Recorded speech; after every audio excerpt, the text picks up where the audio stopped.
There we go, my dudes. Hello and welcome to this post Gamescom 2026 stream. I hope you guys are doing well. My lord, how what an exciting night last night.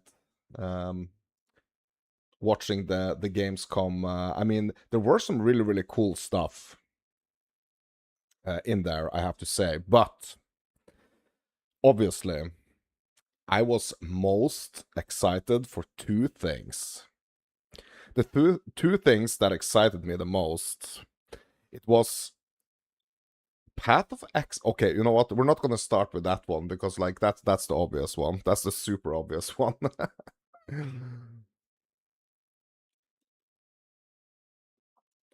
So the two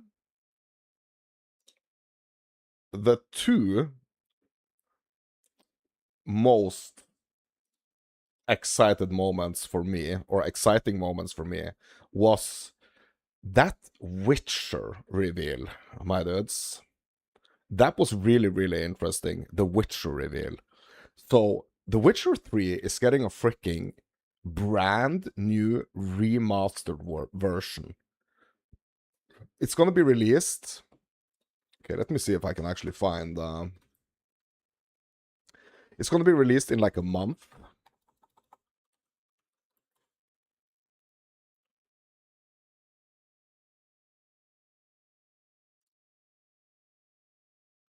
Remastered. The Witcher 3 Wild Hunt remastered is coming September 29th, which is like it's a month away, my dudes. It's 1 month away. And what they also announced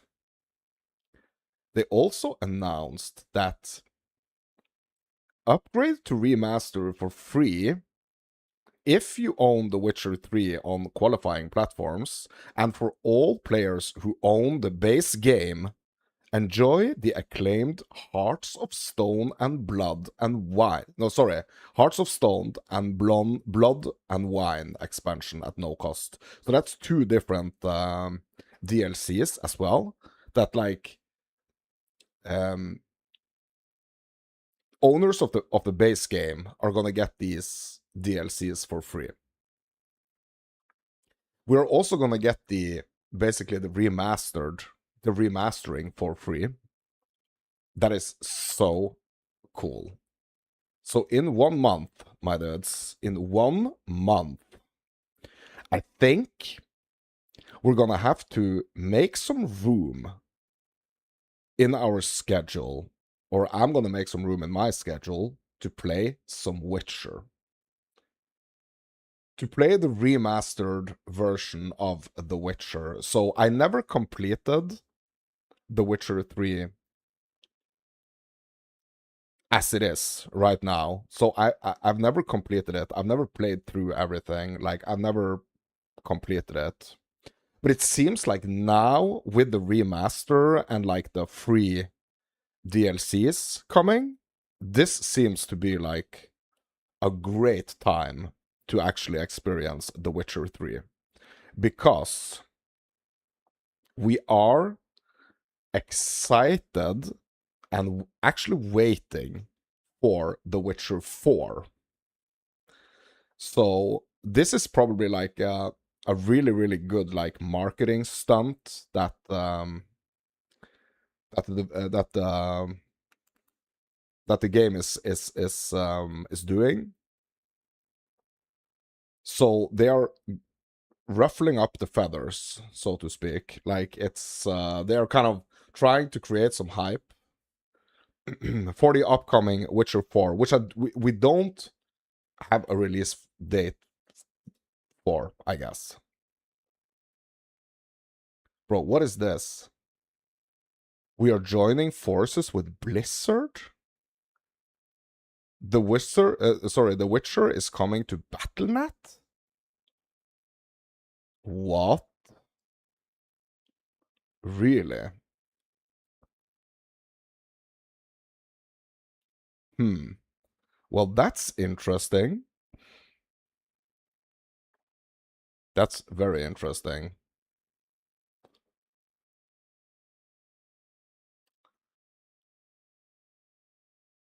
Yeah, we're not gonna dive that deep into Witcher stuff right now though. But my dudes, September 29th, in a month, I'm gonna try at least. So like, I'm not gonna 100% like promise anything because September is gonna be like a super busy month for me. So I'm not gonna promise that I'm gonna be able to make this, but like I really want to. I really want to, and I really want to bring you guys along for the journey of me like experiencing Witcher in its full glory, remastered, and hopefully also check out those free expansions as well. Like that would be great if I'm able to do that. The other thing, the biggest thing, probably, right, my dudes? The biggest thing, the one that I almost started with here, is this beautiful little thing that's up on the screen right now, my dudes. It's the Path of Exile full release date on December 11th. Bro, I got so hyped. I was actually expecting like more of a presentation kind of this. Like what we got was like a super short video, which I was thinking we're gonna watch this again in just a moment here, my dudes. We're gonna watch the new reveal in just a second here, my dudes. But like, I was kind of expecting a little bit more of like a presentation of this. Like, obviously, a lot of people are thinking about, Path of Exile 2 as like an already fully released game type of situation. But now we have an official release date, and also this means that we are gonna get the 2 remaining acts also, I'm pretty sure. Like, if we don't get like one between now and December 11th, we are gonna get both the acts actually on December 11th. Super excited about this, my dudes. So if we don't get another act before December 11th, we are getting it December 11th, basically. Super excited about this, my dudes. Like, I'm really excited about this. So we're gonna dive into the news a little bit here in a second, but my dudes, let's see if we can find this. Yeah, we got this reveal right here. Path of Exile 2 launches as a fully free-to-play action RPG on December 11th. Get your blades ready. The full release will introduce the Duelist, a long-awaited class revealed in a new trailer during Gamescom's opening night live in Cologne. So I actually thought it was like a gladiator. But it is the Duelist. And it's introducing the swords, my dudes. And bro, people have been waiting for the swords for a long time. Let's just put it like that. People have been waiting for swords for a very long time.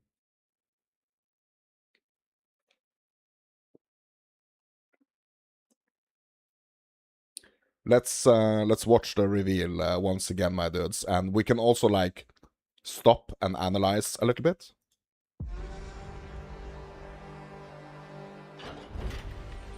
So just like this like initial intro here, so when I watched this for the first time yesterday, I did not realize that this was Path of Exile yet at this point. And also like this setting, this like gladiator arena also really made me think that this is probably, you know, this is probably like the gladiator ascendancy that's gonna be like announced. Like the berserker, I guess. No, sorry, the yeah, what's the other so there we have the warrior, and then we have this other class, marauder, right? So I thought maybe that like this was gonna be like a marauder class, and with the gladiator ascendancy, but I was wrong, my dudes. Let's keep watching. Arena. Glory is Yeah, I still. So here, okay, so when we skipped to this part, I was kind of like, this is kind of similar. This is kind of similar to kind of similar to the PoE like vibe, PoE 2 vibe. So when I saw this, I was kind of thinking, I was starting to think like, what is this? Is this actually? That was my thought when I saw this.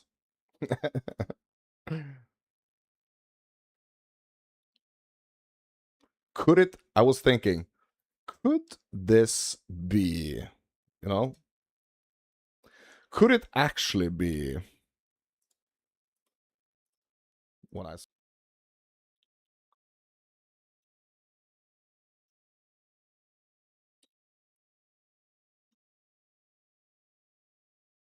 could it actually be what I think it is? but in the world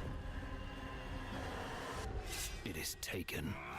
And right here, I was like, what in the actual hack? Because I realized this is PoE. This is PoE 2, my dudes.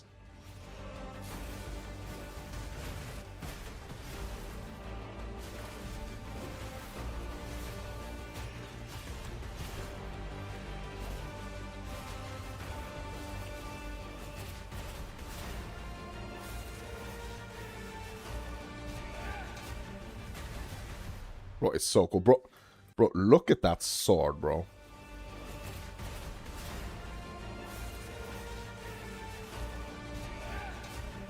That's such a cool attack as well. But my dudes, look at this sword. Bro, look at the freaking length of this sword, my dudes. Bro, it's so long. Like, what in the actual heck, my dudes? It's so cool. It even has some like runes on it and stuff. My dudes, this is gonna be so freaking cool. And then I saw this attack. This is the freaking... Bro, this is the GNR attack. This is the Act 1 boss freaking signature attack right here. I wonder if that's a sword that we can get from GNR. If it's like a kind of like a guaranteed drop from GNR. Sorry, it's not a guaranteed drop, but like it's in GNR's drop pool. Probably it's not gonna be like the in Act 1, but it's gonna be, you know, like in the end game version of GNR, like in the Citadels or something.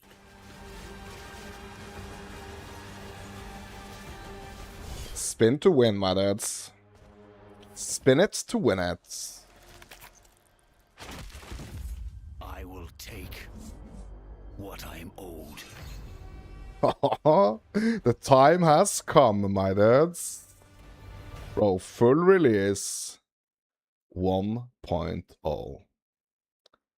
Bro.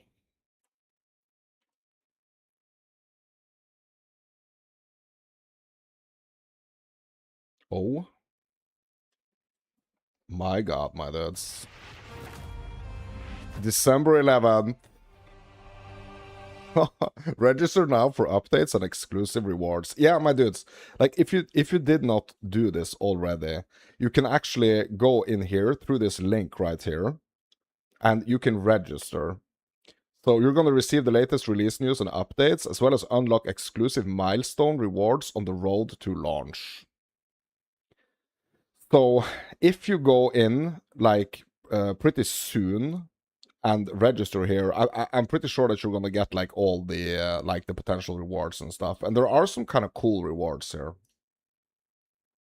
There are actually some kind of cool rewards. So we have the milestone rewards here. There are some like helmet attachments, weapon effects, portal, pretty cool green candle portal here. Some kind of cool chimera wings, back attachment, and also the Scourgeborn boar pet as well. So you just go in here and you kind of just register, and it's going to tell you down here.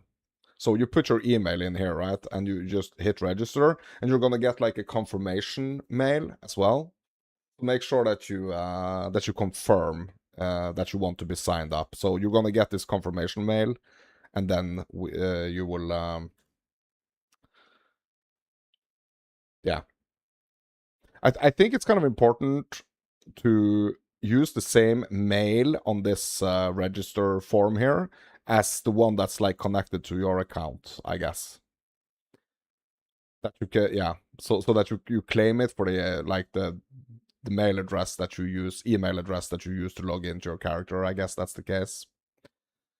But like, oh my god, my dudes. Oh my god. We got freaking full release, my dudes. Full release. Fine. Spin me round and round. Can't wait. Let's go. Okay, cool first class. What about second class? Yeah. Swords in December. Log out? Oh my god. Yeah, I mean there is a general hype about this. Like I know there is like a general hype about this. I do know that. Also, yeah, my dudes, tomorrow actually there is this GGG live. So I will be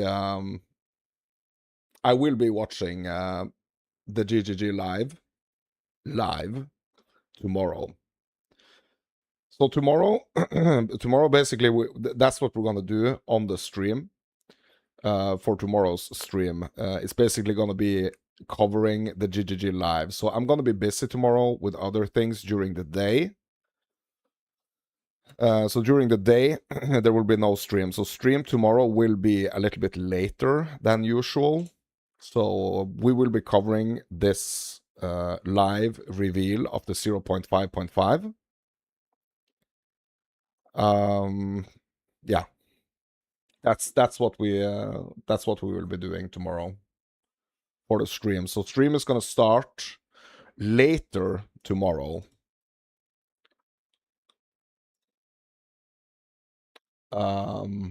But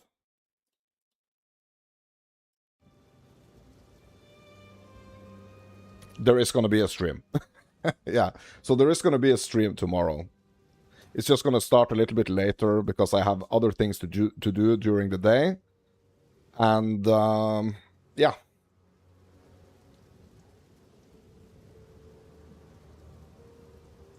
So it's gonna, yeah, stream's gonna be later. We're gonna be covering GGG live tomorrow. It's gonna be great. I'm excited, hoping for like some serious great news about the 0.5.5. I'm expecting 0.5, yeah, or we know that 0.5.5 is coming early September, right? Don't we? Like that was announced, wasn't it? Hold on. Let me just check. Maybe I'm totally wrong here. Community.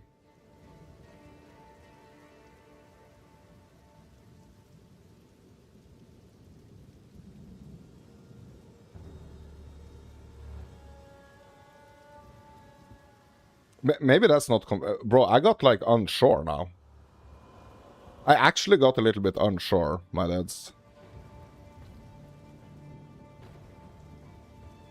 Yeah, so I'm not gonna say anything more about this, but, like, I thought that 0.5.5 was gonna release, like, in, like, very early September, like the first weekend in September. So basically, like, not this weekend, but next. Alright, yeah, we're not gonna do the hardcore witch, we're actually gonna do the Fire Sorc SSF challenge, or we're gonna continue on the Fire Sorc SSF challenge. This is part 6, my dads.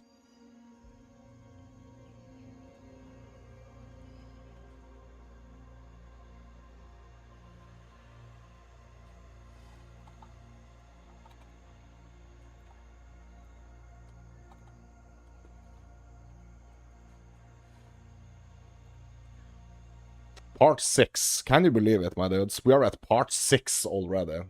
Bro. Alright. Let's hop back in. Let's hop back in and see what we're actually working with here. Yeah, bro, I'm doing so many things, like, in between these challenge sessions now. Like, it's crazy. Like, I'm editing videos, and I'm making shorts, and coming up with new freaking challenges, and watching the games come, and, like, you know, we're all over the place, my dads. We are all over the place. Let's ID these items. See if we can disenchant some of these. Okay, that's no point. And also, there are no salvageable items here either, I think. No. So we're just gonna sell those. See what we can smith. Yeah, I did swap out my flask yesterday, I remember. Or last session. I remember. I swapped out this this flask right here.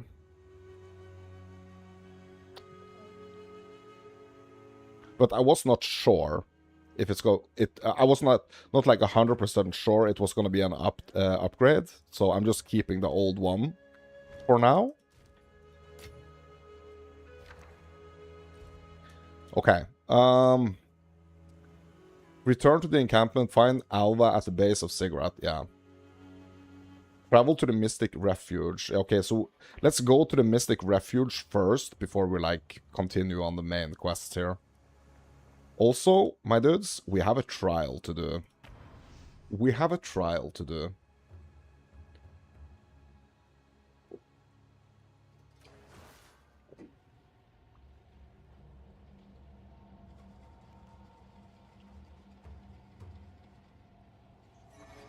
But first, let's progress this League quest here. So obviously these League quests are gonna, like, be different from... the main League quest is gonna be different from League to League. But if this goes core...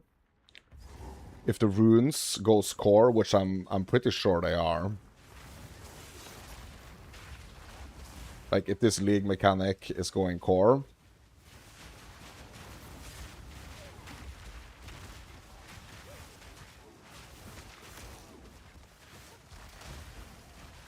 This is something we're gonna be doing every league anyway, so yeah. But if you're watching this as a VOD in 5 years after the recording or something, or five years after the live of this this challenge, like the main league may have changed, you know, or it's gonna have been changed.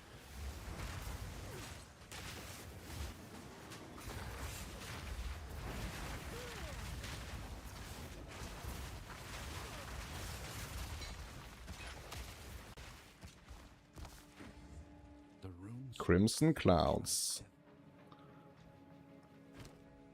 Yeah, we are quickly filling up our inventory here as well, my dudes. quickly filling it up.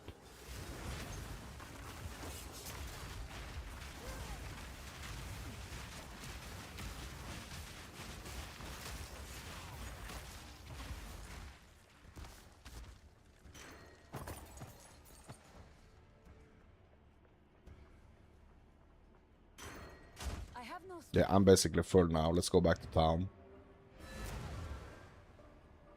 Yeah, so I've been having a blast. I've really been having a blast with these challenge series right here, like the SSF challenge series. It's super fun. Like when I limit myself like this, I feel like I just feel like I'm approaching the game in a much like deeper way, and I'm also like the more I kind of limit myself, the more I'm kind of forced to actually learn every single aspect of the game, and I really enjoy that.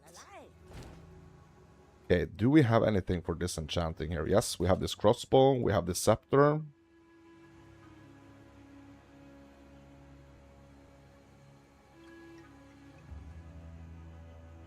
Okay. The things we do for those sweet regal shards, my dudes. How are you? Let's give it a go, eh? I'll take it. Okay. Nice. If it crawls.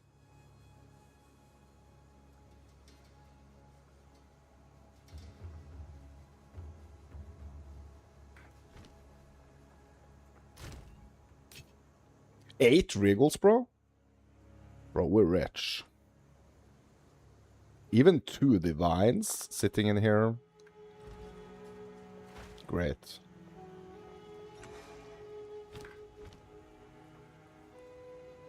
Okay, let's go wrap up this Mystic Refuge, my dudes.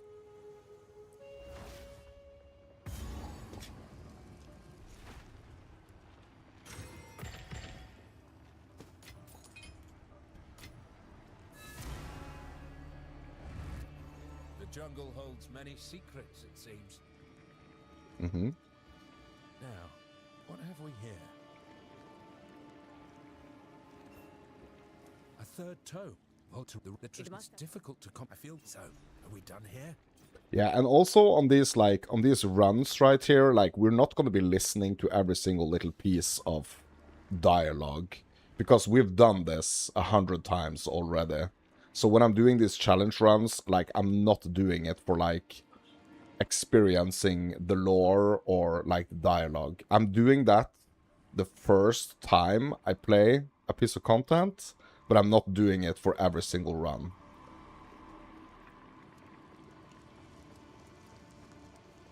Okay, return to the camp. So that this is not that type of playthrough.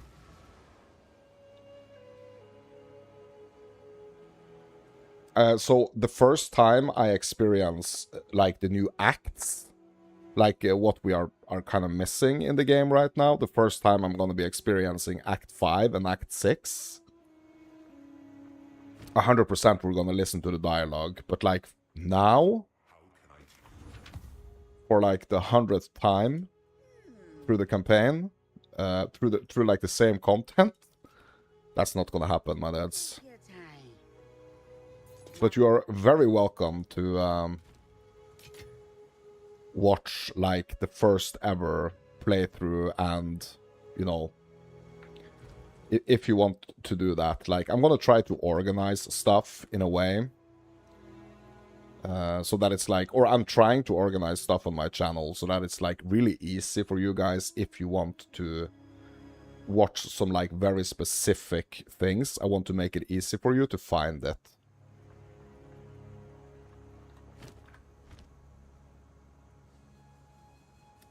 Okay, now we need to go down to the base of the mountain, I was gonna say. Disgraced by time, just like precious. But at the base of the ziggurat here. There is still a beauty about it, I admit. Unbroken statues. Original brickwork. The glimmer of gold. Oh. Beyond this, I recommend Good luck. Alright, we're entering the drowned city, my dads. once one of my least favorite zones. Now, I think it's pretty cool. It's a pretty cool zone.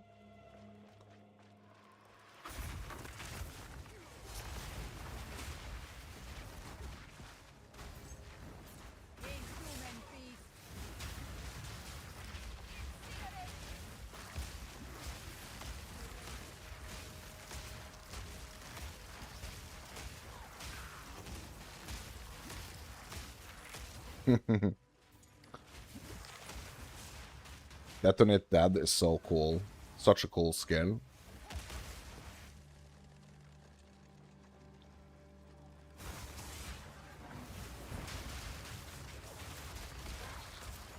So I'm basically thinking that, like, for the most part, we actually have, like, all the active skills that we're gonna be using. Like, the setup is so nice now. Like, it's working so well. Or even like my longest 7-piece combo, you know, is working pretty well. So obviously we need to make it like even stronger. We need to make the skills even stronger. We need to put more supports and stuff in the skills, but yeah.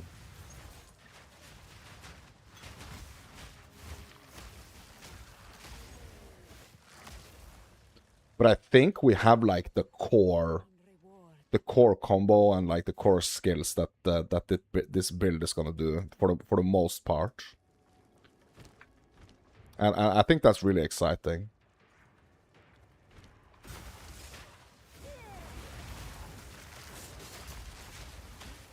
I mean, it took us some time. Like, we had to get to like Act 3 to get like everything going. But yeah. Also, let me see here. Yeah, what we are doing here is the Raging Spirit and the Siphoning elements. Yeah, that's what we're doing now. Yeah, this was the thing that I was testing yesterday, because we got our second batch of spirit. So for now we are using the siphon elements and the Raging Spirits in a combo.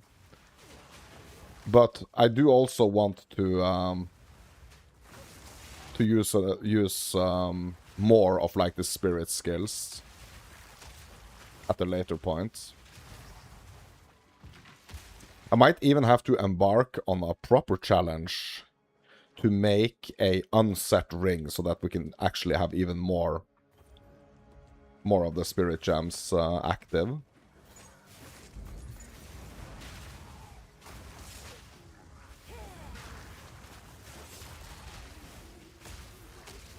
Herald of Fire we don't have going yet.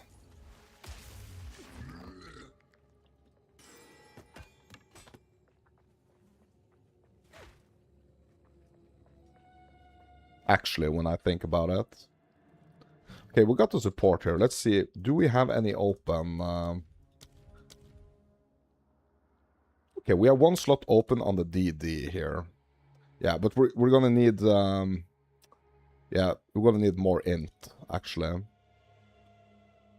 Yeah, we're gonna need more int for everything here.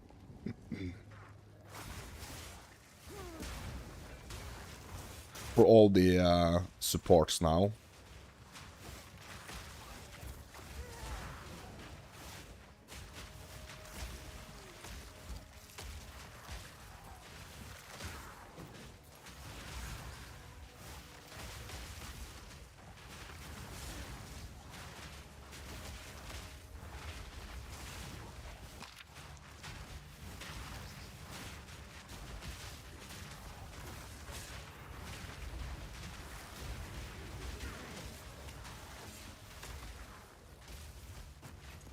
Also, I'm trying to remember to do my combo a little bit different.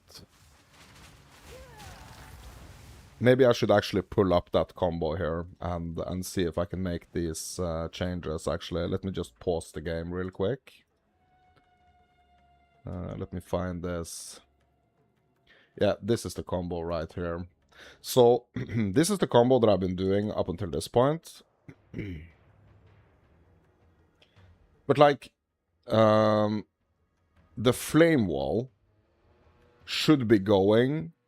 The flame wall should actually be going... right after elemental weakness. We should do flame wall. Because flame wall... Or actually, we should do flame wall first. Out of everything, actually. Then the elemental weakness and, yeah, so on and so forth here.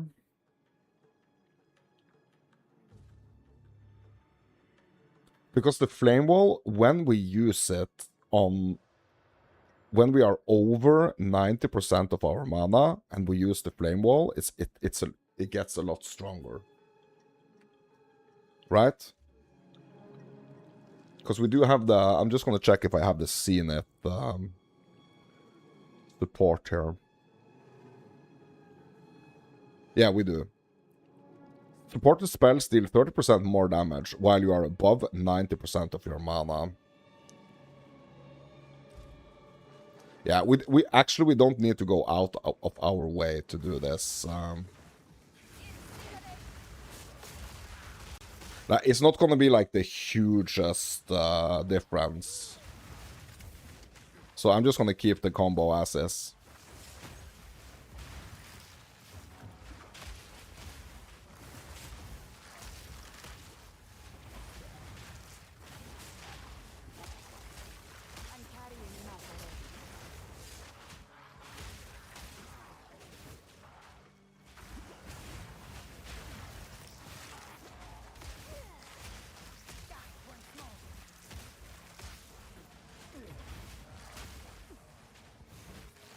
Like, the Fire Sorc, like, a lot of, like, positioning, like, how we position ourselves is, like, a huge part of this build.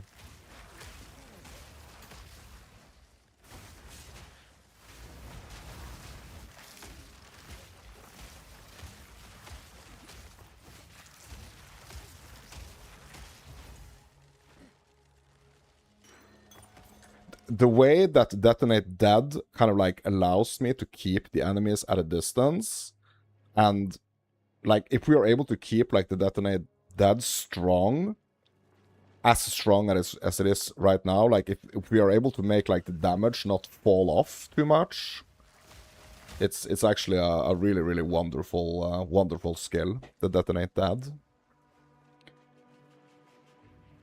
So we are actually using fire skills from a lot of the different classes actually now.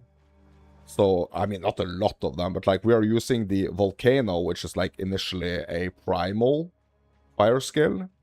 And we are using the Detonate Dead, which is initially, like, a occult fire skill.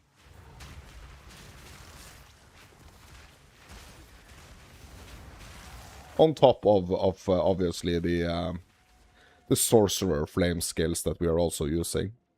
But that's the thing with these challenges, like, we can mix and match however we want. As long as the skill has the right tag. In this case, fire.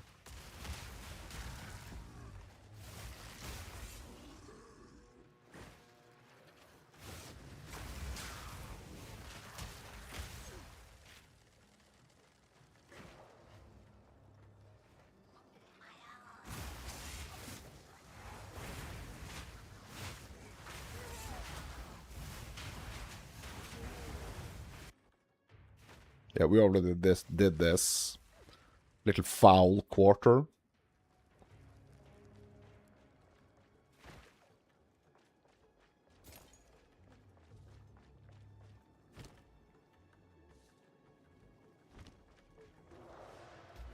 Just checking the tree here to see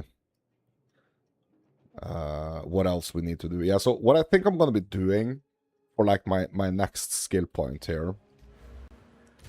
We're gonna get that 100 intelligence, so we're just gonna go over here. We're gonna work our way over to this socket right here, and we're just gonna get because like at some point I do want to get this socket, and also it's kind of nice to have these extra little attribute nodes on the way here. So we're just gonna do intelligence here for the next attribute point. Bro, this is the fire boss. Treasure. I suppose I can investigate. This is the fire boss. Let's go do the fire boss, my dudes. Hopefully this is not going to be as painful as the first time I tried to do this. Like, bro, it's almost tempting to, like, pull up. It's almost tempting to pull up. Like, the first time I ever did this Fire Sorc challenge, it was, like, on the 0.1 release of early access. Like, I don't even know if I have that footage, because I don't think I was multi-streaming at that point.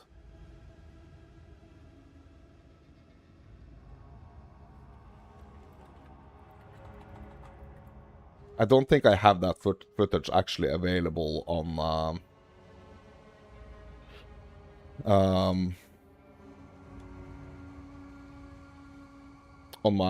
YouTube channel, at least.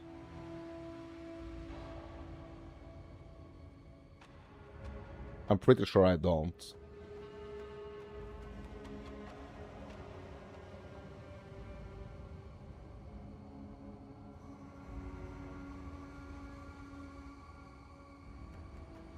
I have 241 videos. Yeah, I don't have it,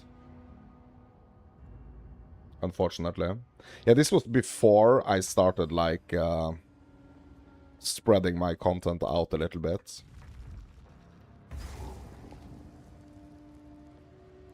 That's too bad, though. But I don't have it. Maybe it's for the best, actually, that it's not, like... maybe it's for the best that content is not out there, to be honest. Like, yeah. It's just something that my super early viewers and followers would, like, have witnessed, and that's kind of a cool thing, right? It's a cool thing that, like, there is only a very small handful of people that actually ever saw my first attempt at Path of Exile 2. Yeah, it was a very few people that was there for that ride. And maybe that's a good thing, you know? Because that was some freaking challenge, my dads. Some freaking challenge.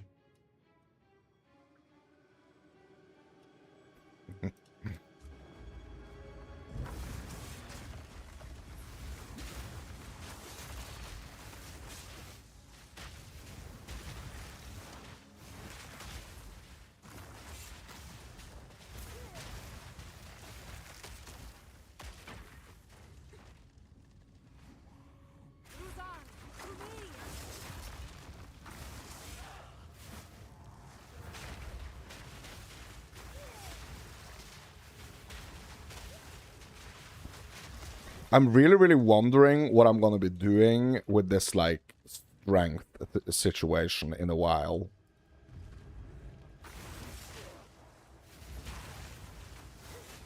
Because we have at least one skill now that requires us to have some strength. So if I want to be using that skill on, like, its strongest in its, like, its strongest state, we're gonna have to pay a little bit attention to, like, strength stuff. But, like, it's such an enormous difference to do this build, like, without at the strength requirement situation, so yeah. Victory is mine.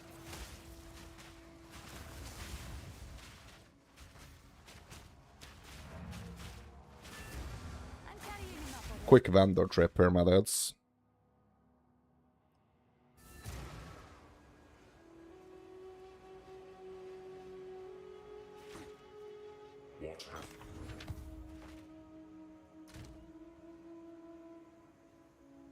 Okay, so we're just gonna bank those level 3s supports because we can't use them yet. Like, we can soon. Very soon we can use them, but not right now. You know what? Maybe actually it would be a good idea to just, like, actually just keep them in my inventory, to be honest. Like, so that I don't forget. Okay, this is a potential upgrade, so we're gonna put that in here.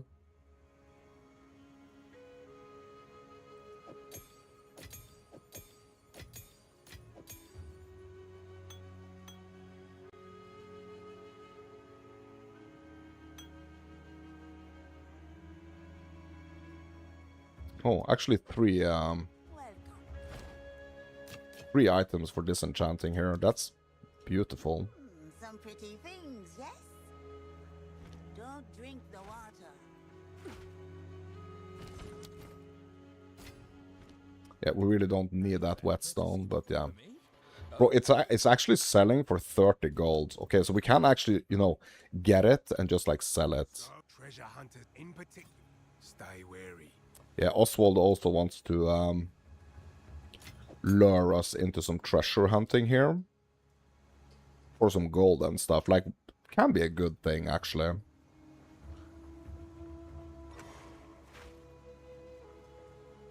But we are gonna try to fight the fire boss, my dudes. Yeah, I'm gonna give you a little bit of backstory on this fire boss when we, as soon as we approach him.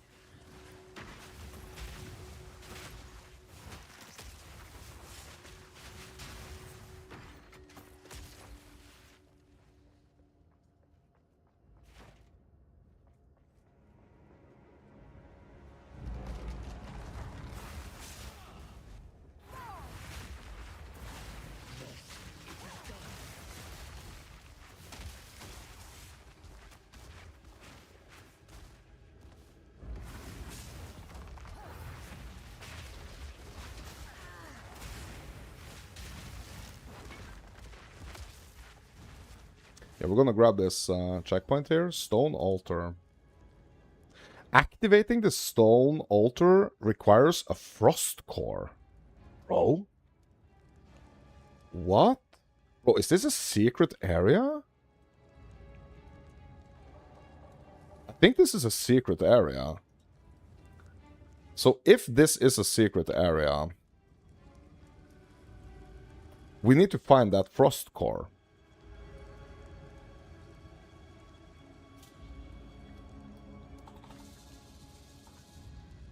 I can't remember encountering this very specific altar before. So let's see if we can find the frost core that we need for that altar.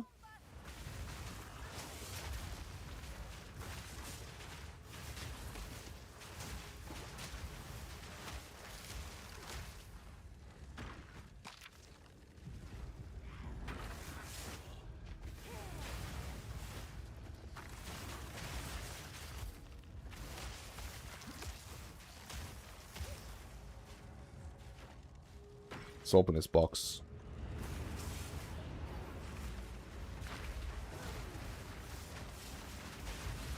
Oh, level. Nice.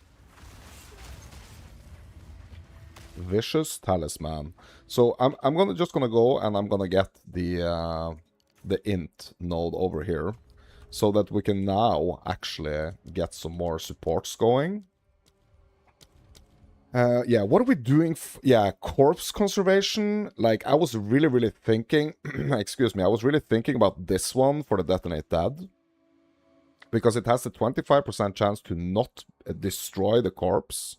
So even though I'm consuming it to make the detonation, it has a 25% chance to not be destroyed, which means like we can potentially like just keep hitting the explosions more often. So yeah. So I'm gonna do this, I think. We're gonna do the conservation. Also, we have another one here. Can we do something here for the raging spirits? Okay, so a lot of these we're gonna need like more spirit. Or we're gonna need more intelligence. Oh, okay. Really?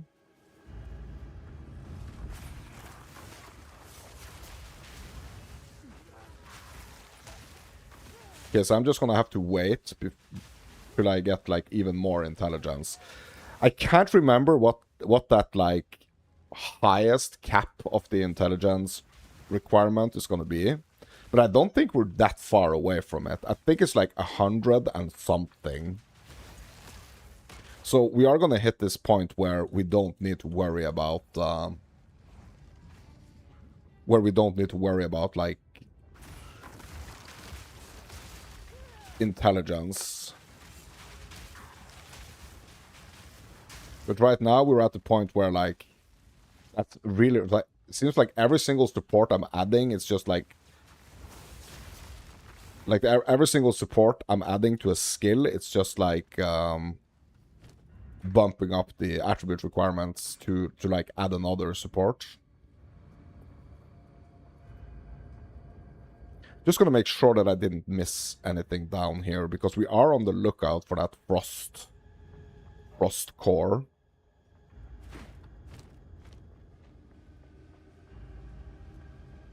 I can't remember if that's something that we're gonna get from the boss, or like I honestly can't remember engaging with that little secret area.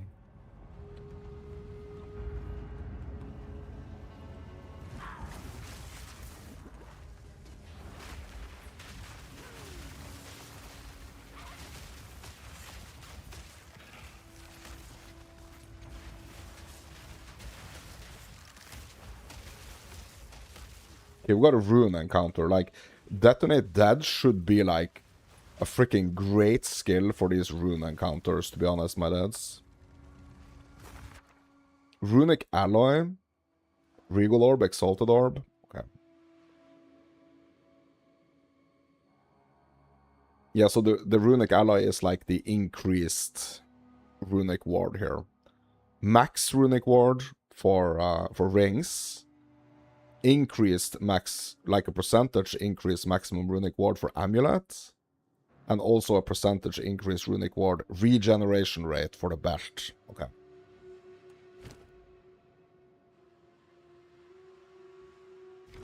Let's get the Exalted here.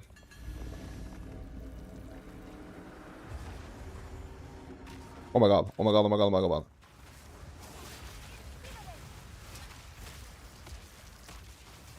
Bro, the Detonate Dead saved me big time.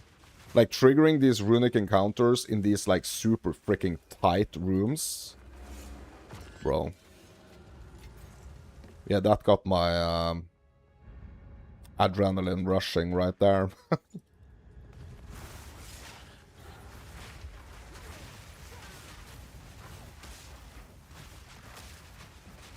Oh, that's the Frost Core. Look, my dudes, it's the Frost Core.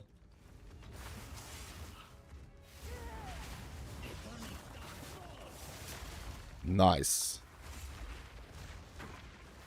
Okay, so do we have any checkpoints here apart from this one? Or do I have to run all the way back here? You know what? You know what I'm gonna do, my dudes?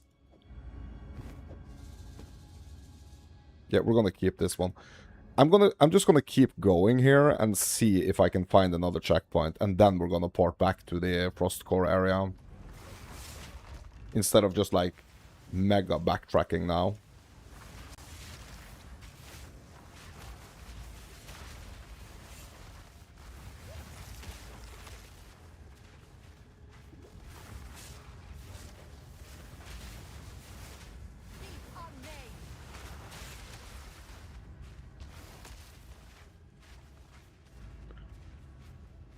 Okay, there was no checkpoint there. Like, I'm 100% sure there's gonna be like a checkpoint like super close to the boss arena.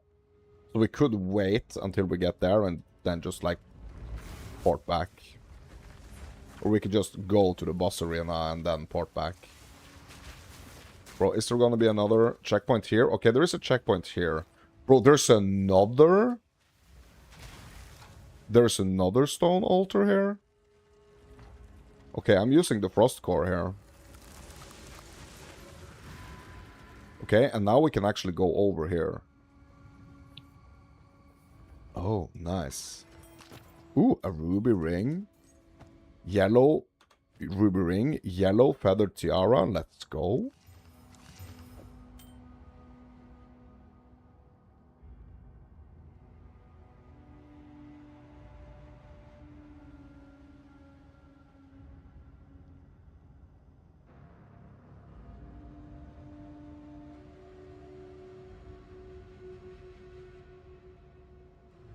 Okay, potential upgrade. What about the ring? So I'm kind of comparing it to the existing ruby here.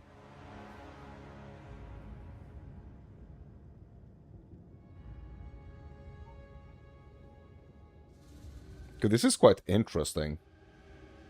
Like both these, like this ring and this this helmet here and this robe here is like a potential upgrade. So I'm just quickly gonna go back to town. I wonder if there's another frost core though. Like that was a really nice rare chest right there. But I wonder if there's another frost core, because like we have another area in the vault that we also really should explore.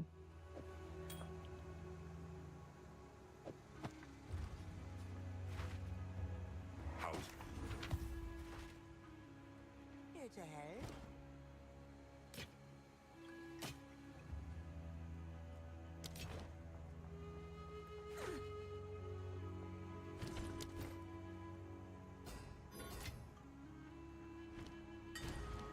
Creepy crawlies. Won't let you down.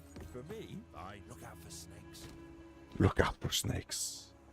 The creepy crawlies. Okay. Yes, I wonder if there's going to be like another frost core here. Hopefully there is going to be one, so we can get this other area as well.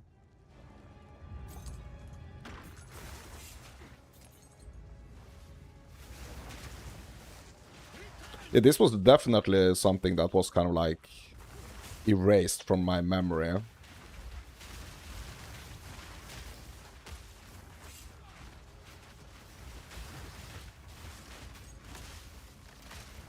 But that's the thing when we do play. Oh, there's another frost core. Great. But that's the thing, like when we're doing challenges like this, like we are actually experiencing and kind of seeing things that we wouldn't necessarily see and discover if we were doing like the traditional, or not traditional, but if we were doing like the trying to get through the campaign as quick as possible. It's another golden chest, my dudes. Let's see what's inside. Omen Crest Shield, Uncut Support level 3. Okay. I mean, it's another Regal Shard. It's another Regal Shard. So the second of those chests, like, or the one that we actually picked up first, but like this one in this area right here, it was way better loot than in this first area.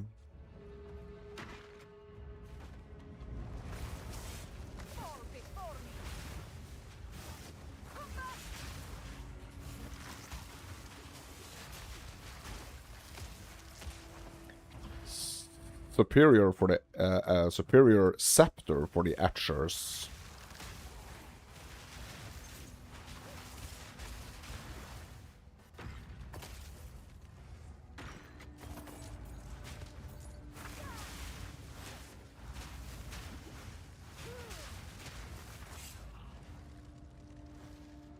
Okay, what's in here?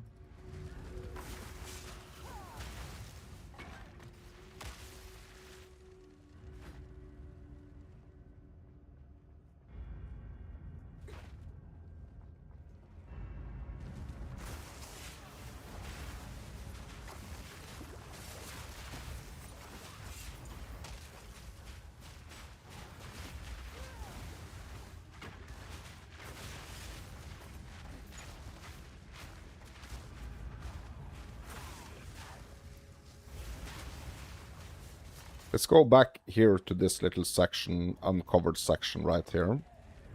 Make sure we don't miss any goodies. Ooh, look, there is a yellow chest.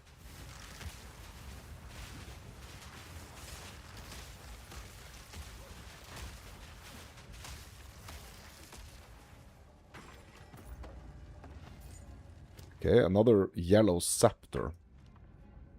More regals, my dudes, more regals.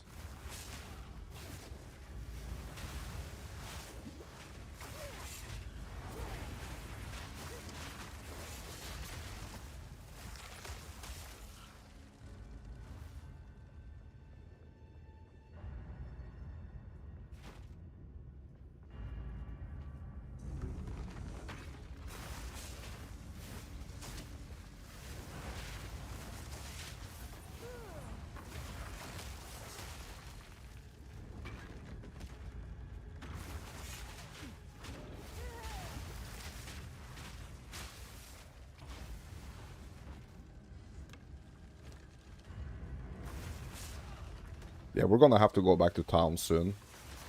On a little vendor tour.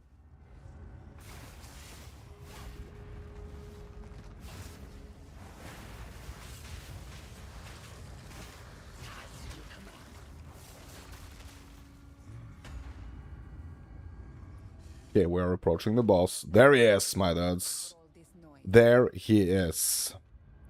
So I should give you guys a little, like, backdrop. A little backdrop, a little story about this dude right here. The first time ever that I played Path of Exile in early access, 0.1, like when early access was released a year and a half ago, I was playing this, or like a version, like a much worse version of the build that I'm playing right now. And this boss was giving me an incredible hard time. Now, 1.5 years later, let's see. Let's see how we're gonna fare against this dude. Okay? Let's see, 1.5 years later, on practically the same build, or at least like the attempt of the same build. Like, we have some new skills, but like the concept is the same. Like, we weren't able to do any damage to this dude because he was so fire resistant. Bro, now we have fire pens, we have debuffs, we have so many things Always loud. that's gonna help us to bring down this big dude. Hopefully.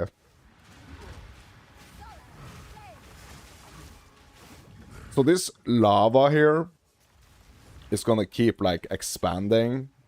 And it's literally gonna like push us like to the end of the arena.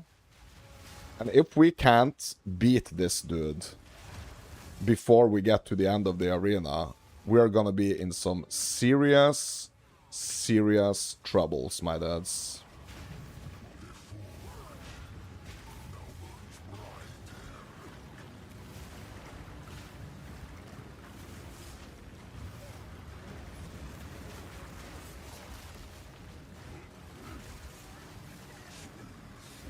And we are out of... Oh my god, bro. We are out of freaking mana. almost.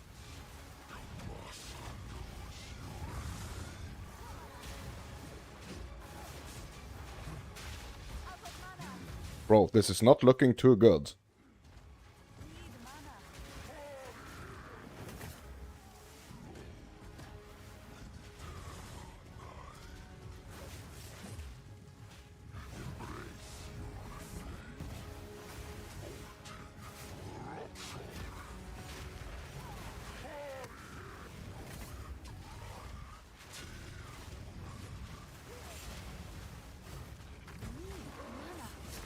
What I do have on my mana flask is that charges per second.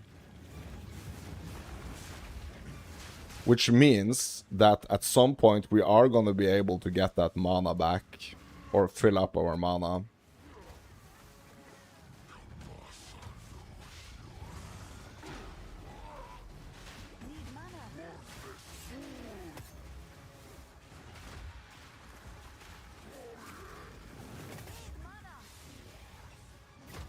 Oh.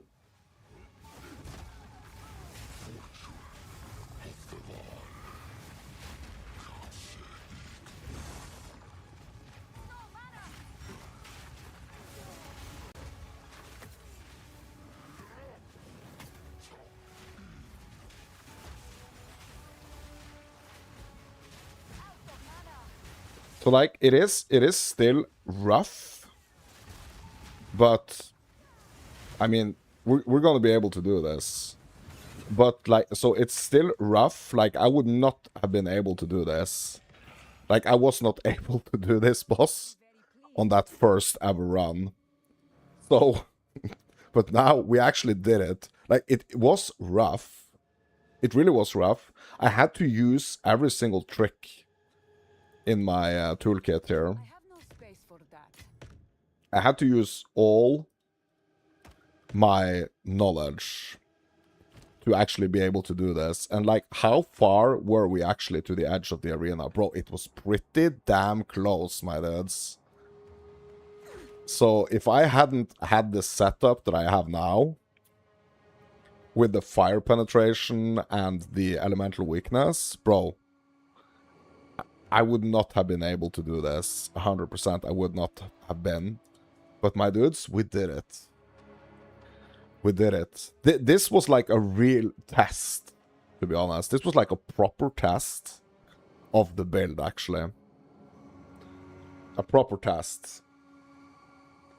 This could potentially have been an area in this run where I would have like really struggled. But like, we did it, my dudes. GG's. SSF Fire Sorc for the win. Nice. Just quickly gonna go back to town here. We are gonna go back and get those other items as well.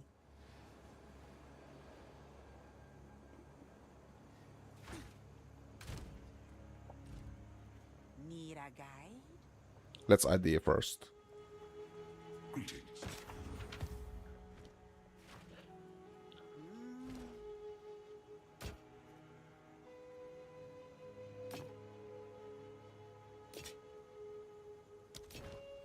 Some odds and ends we found in the jungle.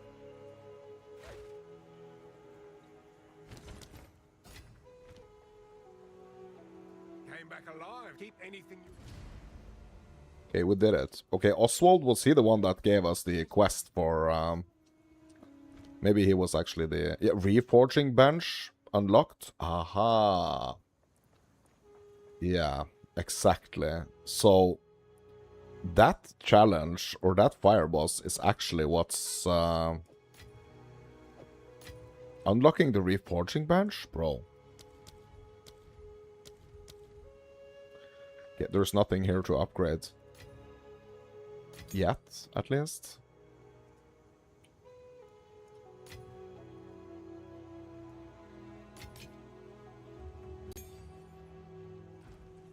What do you... Anything? I'll take it.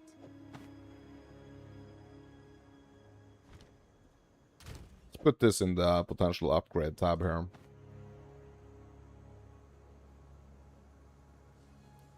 This ring actually has increased fire damage, bro. I think I need to do some... You know what? I'm gonna wait a little bit. But, like, this... Like, I actually didn't see this earlier. This ruby ring that we got from that second Frost Core chest... It actually has increased fire damage. I did not see that. The current ruby ring has some intelligence, though. So it would be really nice to replace that dexterity on the new on the newer ring for some intelligence. Because that's gonna cause some trouble for us. It's gonna cause some troubles for us losing that intelligence.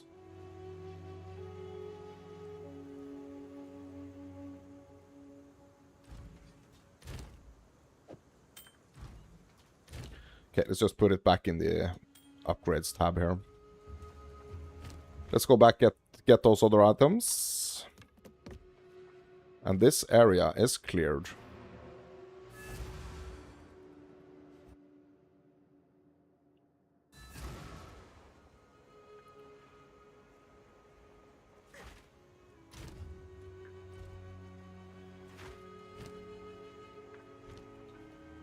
How can I... 111% increased spell damage, my dudes. But the one I'm already rocking has 119. And also +3 all spell skills. So it is kind of a potential upgrade here, but like we're gonna have to get like super lucky on that +3. And also, like, we don't have the flammability magnitude. You know what? This is not an upgrade. You know what? Yeah, I'm just gonna salvage it.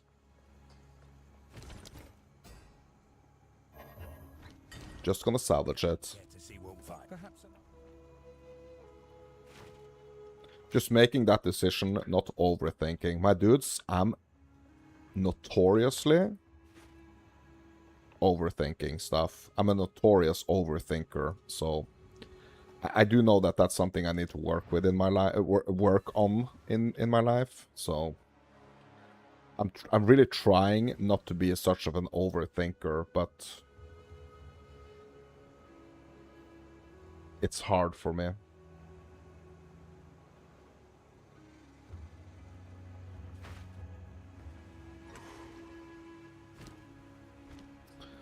Drowned City.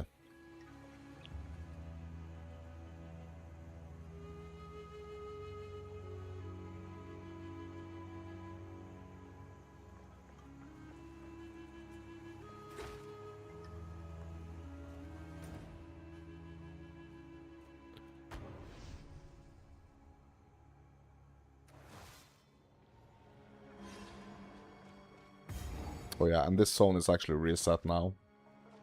I mean, that's fine. No problems, my dads.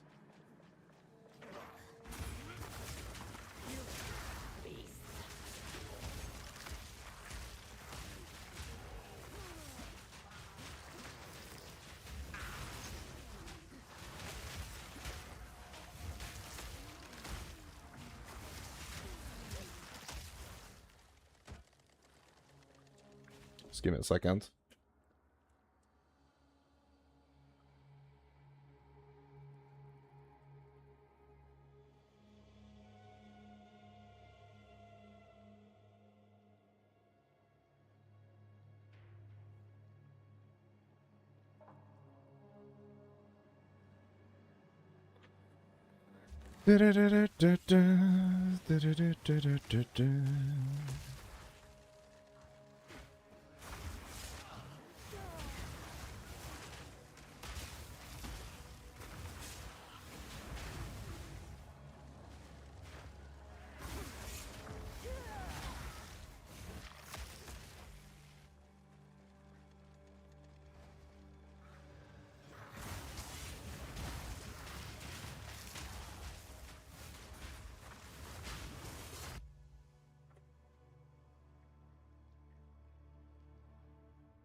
Okay, sorry about that, my dudes.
Just gotta answer this.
How did anything survive here? Desert fire! You are repugnant.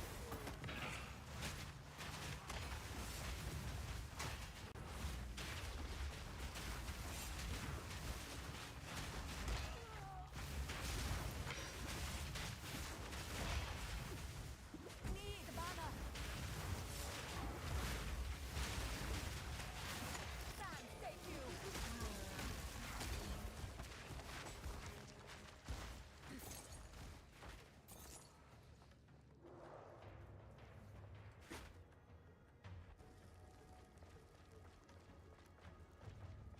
Alright, my dudes. Yeah, I got totally caught up in that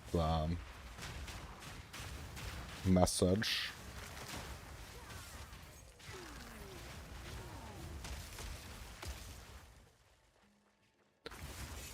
Alright. Yeah, let's just get through the drowned city here. Like, we don't necessarily need to, like, super full clear everything here, but I mean, like, drowned city can actually be quite a nice little zone to farm. Because of the, because of these, like, all these, like, little side rooms with the, I'm carrying enough. with all the chests and the gold and stuff. So maybe, like, maybe we actually should farm a little bit here in the drowned city, like, because there's so many cool, like, little side rooms with some nice treasure inside it, actually.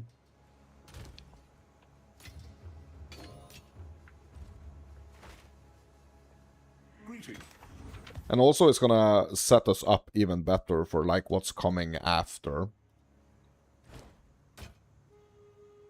Widowhail. Yeah, so we're not doing bows on this run, so...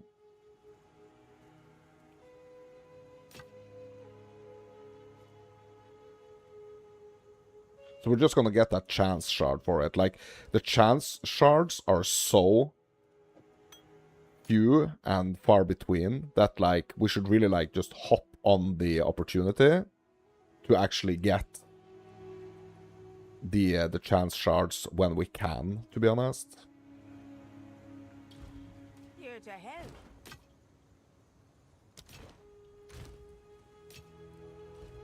What do you need? Take your time. My tribe to their well. Okay, hold on. Yeah, none of these were superiors. Just double checking.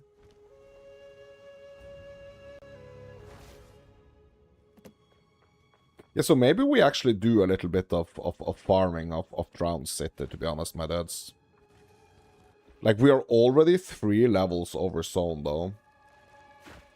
But, like, we're not doing this for the XP, we are actually doing it for the gold and the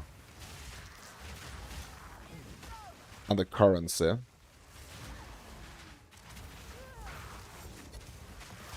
There's a lot of enemies here, which kind of makes it just, like, also kind of good for XP. Like, we don't do this because we're not strong enough to handle what comes after. We're basically just doing it to farm for the currencies and stuff that's in here.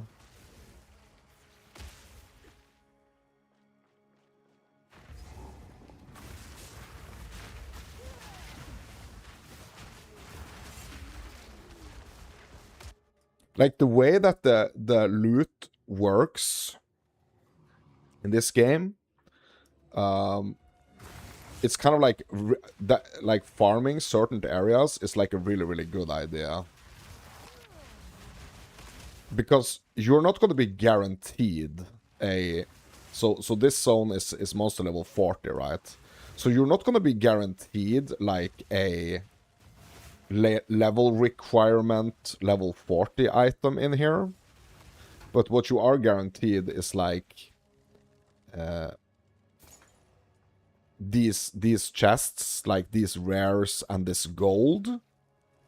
And also, a lot of the items that I already wear, they don't have that high, like the monster, so like the level requirements are not necessarily on, like, the monster level. It's not necessarily like the same item level requirement as the monster level in the zone. What's up, my dudes? What's up, my fiery dude? How are you feeling, my dudes? Are you feeling better today? I hope so. How is your cold going? So this was a perfect example of this Ashen Staff right here.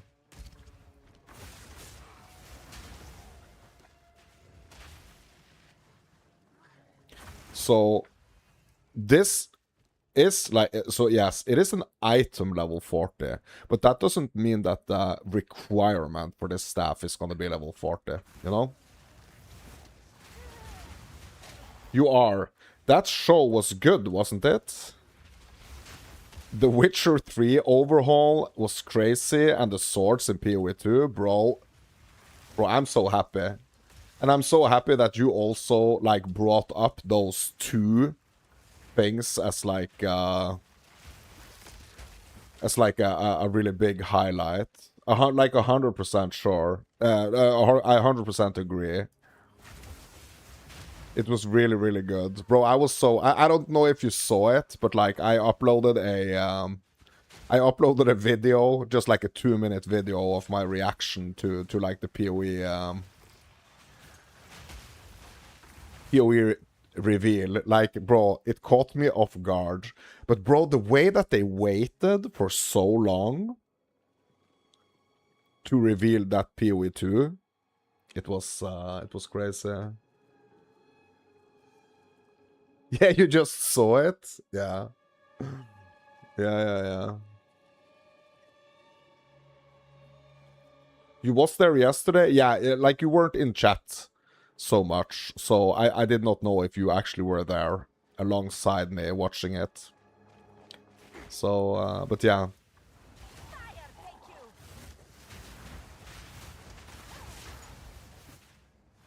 Yeah, you wasn't feeling well, but you was watching. Nice, nice, nice. Yeah, yeah, it was cool. Like, it was great. Like, I did also make a little list of, like, other interesting stuff as well that I think I saw there. I'm trying to think, like, of some of the other, cool things as well. Like, there were some like, really cool looking stuff there. Bro, you saw that Warlock Dungeons and Dragons thing? That looked pretty cool.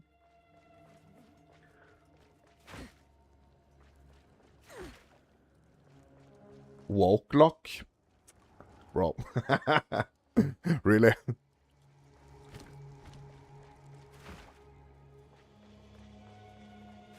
Bro, I think that looked freaking cool, bro. Okay, let's grab this blue here. Okay, so how many of these, like, little treasure rooms are there? Okay, so there are at least, like, 3 of them. Like, I think there's potential, like, even more of them, to be honest. These little treasure rooms here. It looked okay, but very slow-paced. Yeah. Yeah, I think, yeah, it kind of did. Like, I kind of agree. But, like, there were some, like, kind of cool animations and stuff there. Like, the way that, like, the character was able to, like, hold or, like, put this one enemy up in the air, and then, like, in the meantime, while that enemy was up in the air, she was, like, fighting that big dude or fighting some other dude, and then she just, like, returned to the first one that was, like, up in the air and, like, continued fighting. I think that was pretty cool.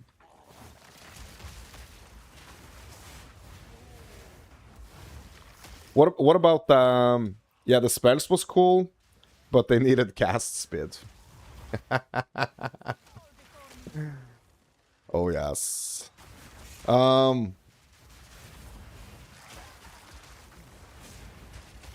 What about that vampire one? What you think about that one? You think that one looks cool?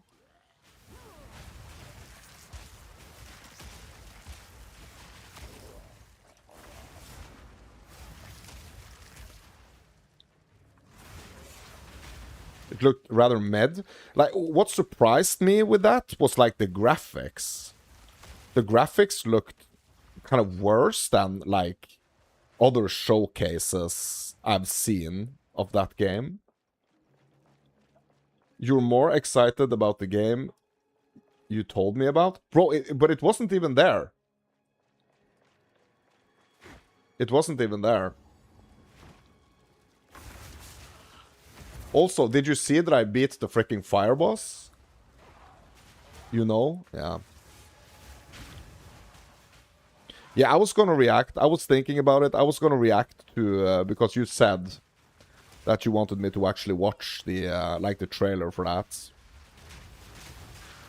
But since you weren't in chat, like, after, like, I was a bit late. Like, that's my fault. I was a little bit late.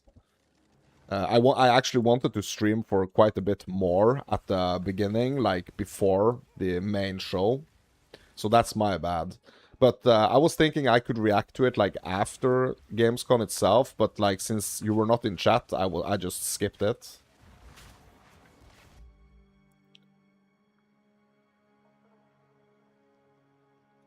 The graphics are next level. Yeah. Yeah, but it's my bad, bro, because I said that I was gonna react to it, like, before the show, and I was just a little bit late. And I mean, you were not there to remind me at the end, so I wanted you to, you know, kind of, like, be with me in the chat when I was reacting to that one.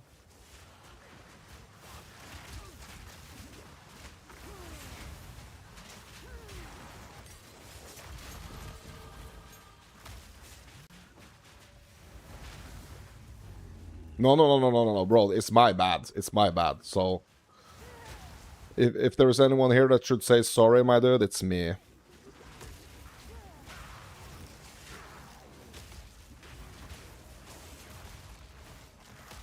Don't you worry. That's my bad. So, I have a suggestion.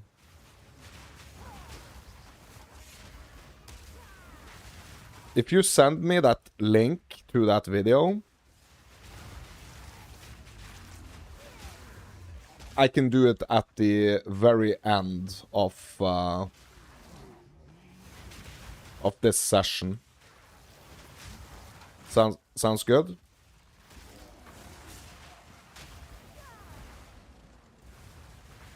Yeah, sure. Just send it to me on Discord, and I will check it out.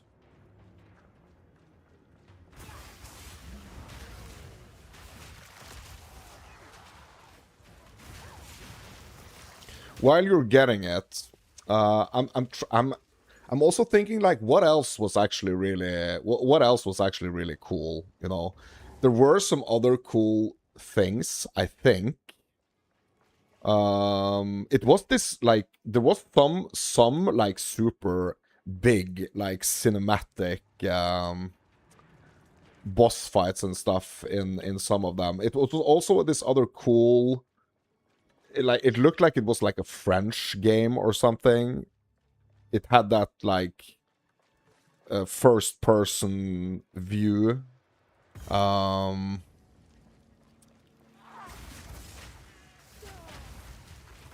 With like a gun, like a pirate gun, like a flintlock in the one hand and a sword in the other hand. Type of style. I just can't remember what that game was called. Like, I really enjoyed that, or that looked really interesting to me too. Discord, bro. Discord, please.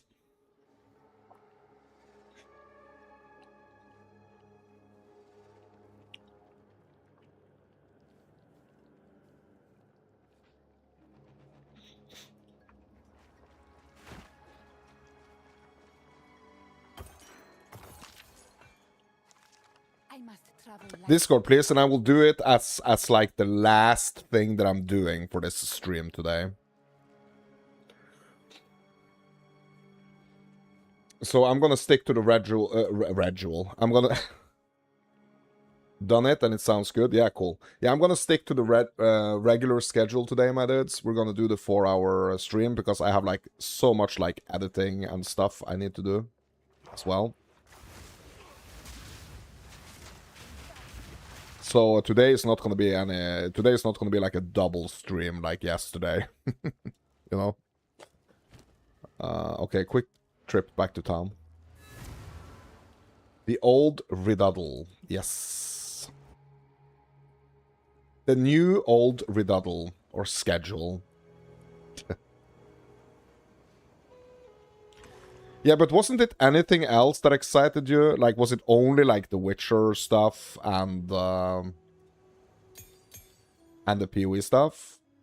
Like, how, on a scale of 1 to 10, how hyped did you get when you saw the PoE 2 announcement, like the reveal?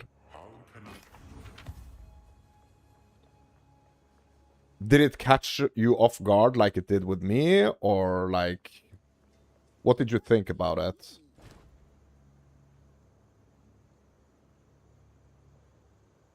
Bro, Chaos Ras? Yeah, we're gonna keep this.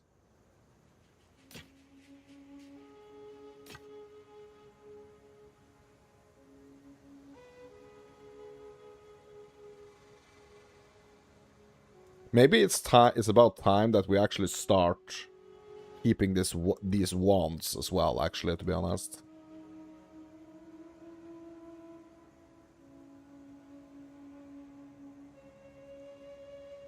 The wands and the focuses. Like it could be like, you know what? It's a little bit early to do that. You know, I'm not gonna do that.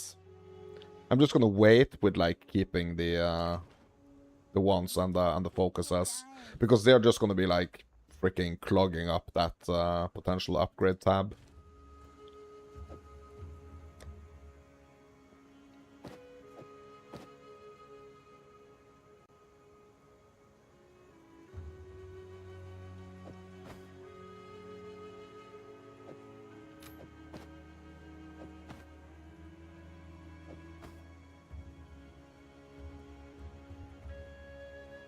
All you know is that you will be playing swords. Yeah, the PoE cutscene had you hyped. You thought it was a Spartan game at first? Bro, me too, bro. Like a gladiator game? I thought it was like a gladiator game. I was even sure that the like, what it was showcasing as well was actually the gladiator. The gladiator ascendancy. Yeah, like the film 300, yeah. But then, when it, like, zoomed out... When it zoomed out, and, like, the color scheme changed, I just freaking instantly knew that it was PoE. When we got that classic isometric top-down view, I just knew. Yeah, it was so cool. But honestly, like, I'm also like, I'm really hyped for the Witcher game as well. Bro, you haven't mentioned the Monster Hunter thing. Are you not excited about the Monster Hunter thing? You didn't even mention that. It's a mobile game? Oh snap, I didn't know. Yeah, because I know that you are a huge Monster Hunter enjoyer. I'll take it. Bro, I didn't know that was a mobile game. That's crazy.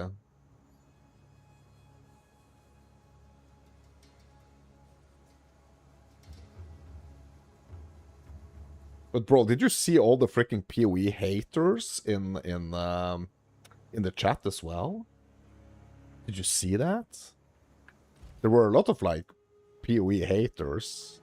And what was so funny about that was that, like, even though the reveal had, like, finished, like, for the freaking remaining half hour after the PoE 2 reveal, like, people were still, like, spamming PoE 2 in the chat.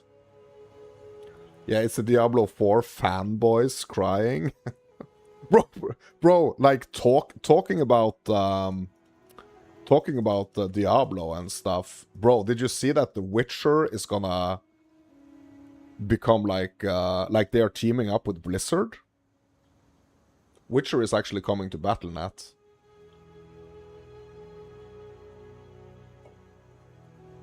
Did you see that?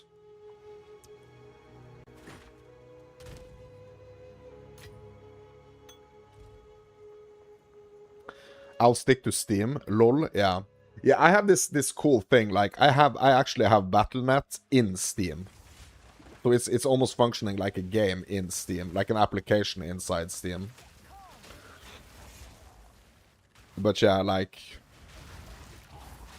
I'm really not a lot on Battle.net anyway, or like doing those things anyway, so yeah.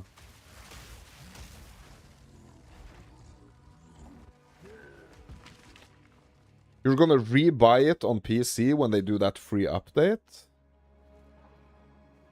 And get all the DLCs and run it back? Yeah, The Witcher. So you don't have it for PC. You're gonna have to rebuy it, right?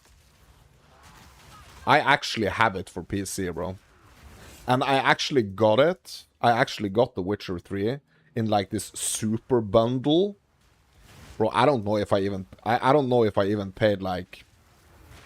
I think I paid, like, between 5 and 10 pounds. Or, like, between, like, $10 and $15, I guess. For, like, the entire trilogy. And now, because I did that, I'm actually getting the freaking full remaster and 2 free DLCs. Have you seen the PlayStation Blackout? What? There is a PlayStation blackout?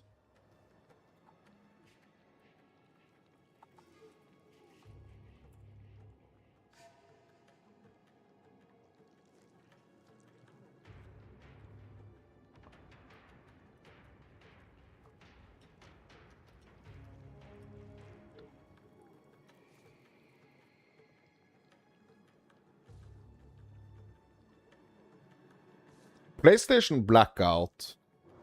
Okay.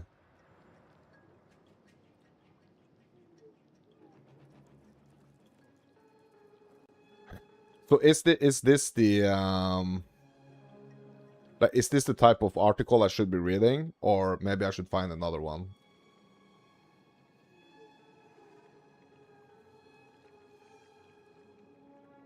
Maybe I should try to find another article.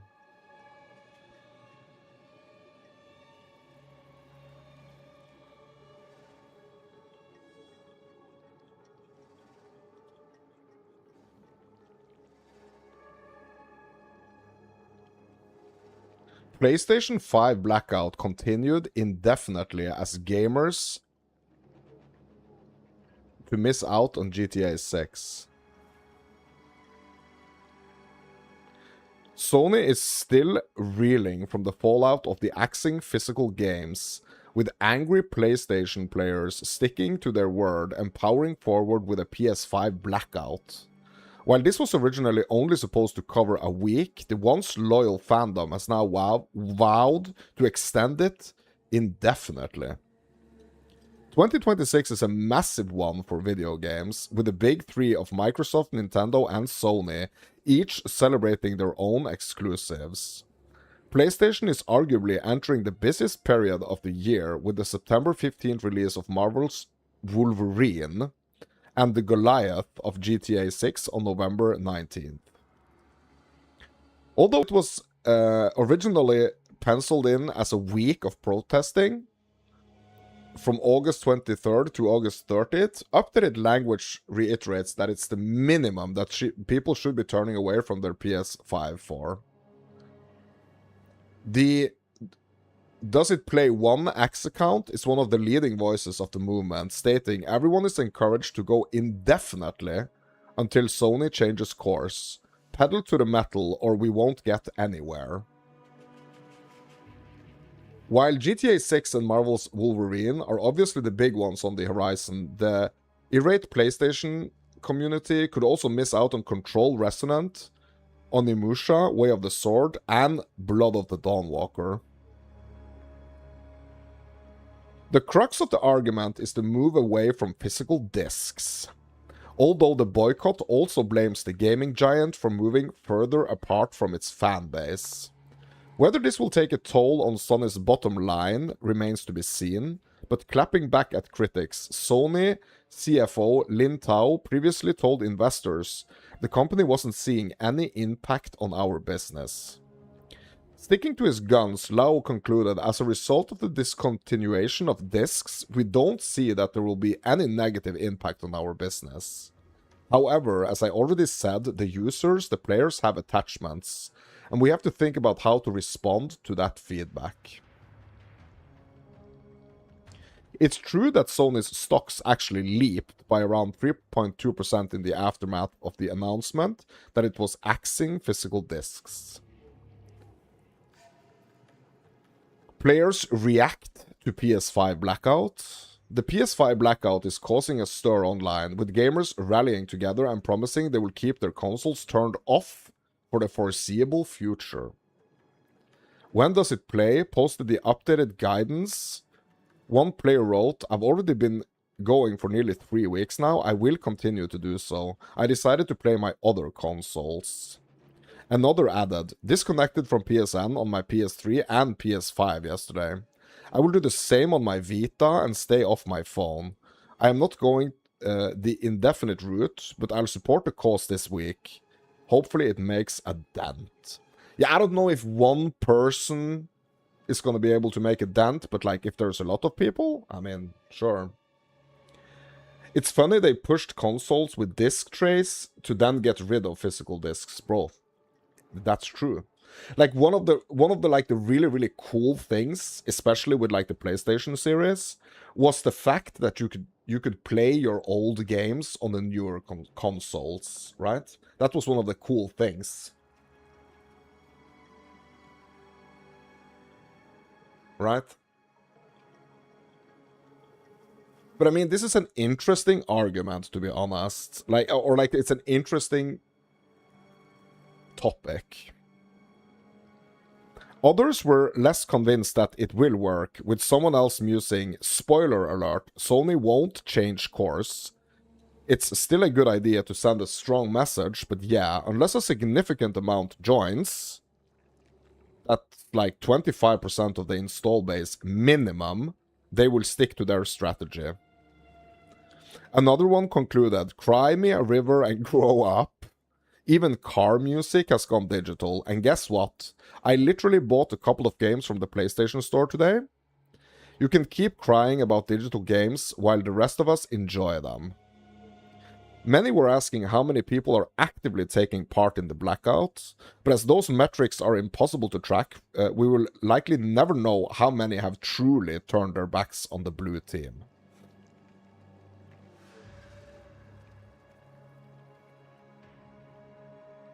Okay, is this the continuation of this, or no? It's yeah, it's like another article. Yeah, yeah, but so yeah, you've said if buying isn't owning, then piracy isn't theft.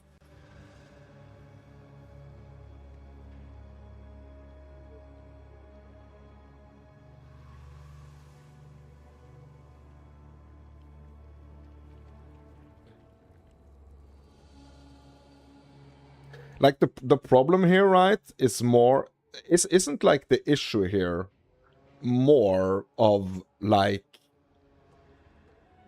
if it's not stated that something is not permanent, like if you're buying, it's like if you're buying or if you're leasing something, right? You know, like a lease.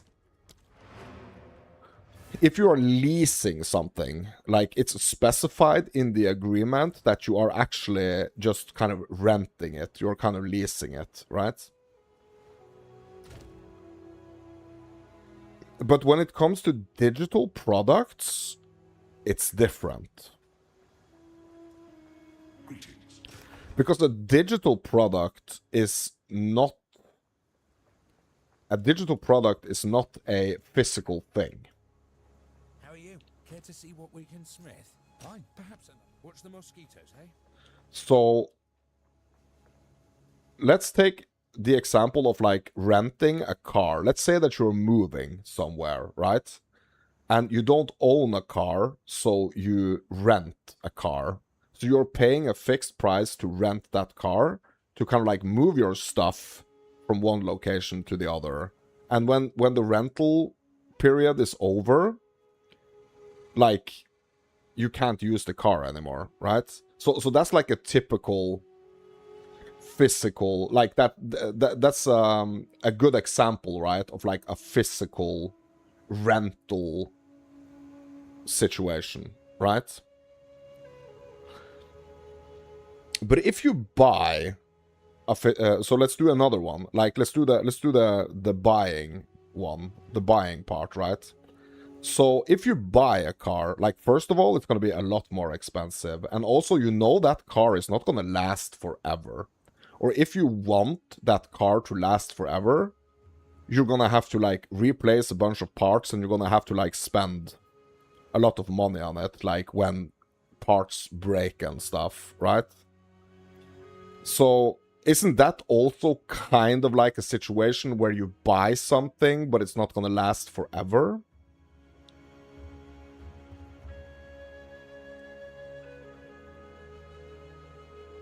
If it's just a license fee, it shouldn't be full price. That's 100% correct. Bro, let me ask you a question. Do you still have physical discs of some of your games?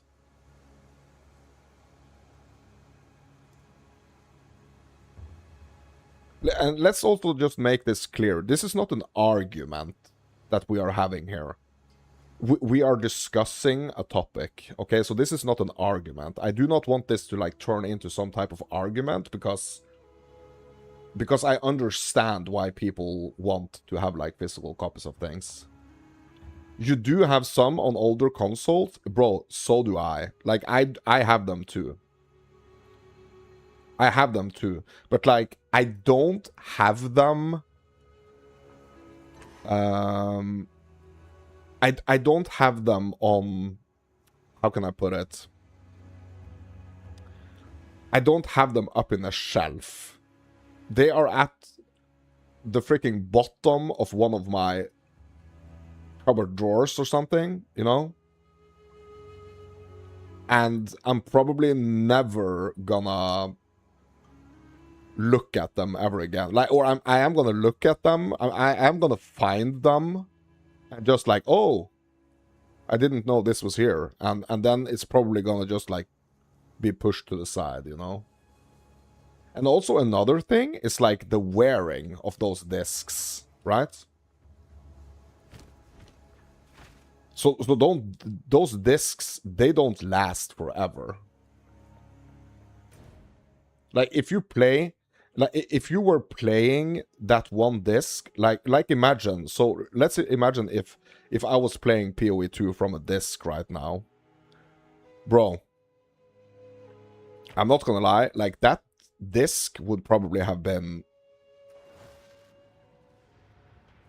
burnt up. You know? Imagine buying, for example, a 5070 Ti, using it until they stop making it, then Nvidia stopping all support and removing it from your PC. Yes, so that's a situation I 100% understand. That situation I 100% understand. It's like, let's say, like a digital example of that would be if Path of Exile, you know, Path of Exile, the game that we're playing right now, if Path of Exile all of a sudden announced, sorry guys, because this is a fully digital, fully online and digital game. Like you can't get Path of Exile on a freaking on a disc, right? It does not have an offline mode. It only has the online version of it, right?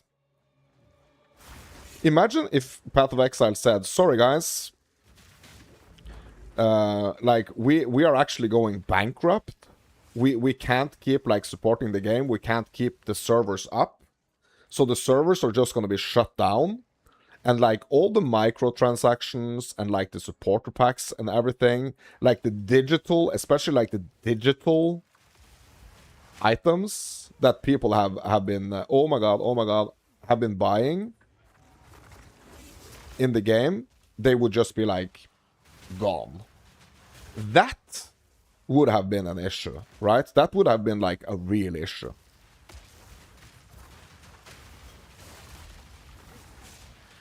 No, okay, so do you think that's a different thing? Single player games, that's an issue. But like, isn't the solution to that, like, if we compare it to, so like, let's say back in the day, oh my bama, hey, respawn a checkpoint. Oh my god. Bro, that's the first time I've had to do that in this run. Yes, single player games is an issue. Yeah, but if you think about it, like, if you buy, like what we used to do, like, freaking 20 years ago, you know, or, like, even, like, 30 years ago, right? 25 years ago. 20 to 25 years ago. Like, when we bought a game and we installed it, we did not have, like, the regular updates and, like, insane amount of, like, you know, care for the games that we have now. So if you bought the game, like, that was basically what you were getting. So what I would expect in Path of Exile 2 right now, if Path of Exile if Grinding Gear Games went bankrupt right now, what I would expect was that they made the game offline, like offline mode. And you could have like players could potentially like have their own servers and stuff, but like there would be no like one main hosting server for this game. Like I would expect that to happen if Path of Exile, either 1 or 2, like ever get to that point. I would expect the game to then be kind of like in an offline mode. So if you wanted to keep playing the game, like you obviously like you would not have like the trading aspect, or like you would have to do more hoops to kind of like get that. But like at least keep kind of like the SSF aspect of the game, even though they are not doing like the server type thing, and just eternally cement that version. Like make sure that people understand that like there is not going to be any more upgrades, there's not going to be anything added to the game. But like the people that already own the game and the people that are already plays the game and have spent money in it, they are still going to be able to keep playing it, right? Not in the 100% exact way as like it works now, but like yeah, but the only difference being like the trading and the server aspect of it.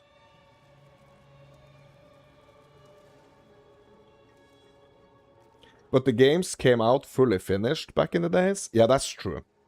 That's true. They did. Or if there were bugs, it was like, bro, it wasn't a bug. It that was just how the game was, you know. But there is a lot of people out there pushing for it. There is a movement with tons of signatures to stop killing games. Yes, I know about this situation. But don't you have any like opinions on like what I'm saying when it comes to like if basically like the live service part of kind of a game dies, the players of that game that have purchased that game should still be able to play the game with like no further updates to it.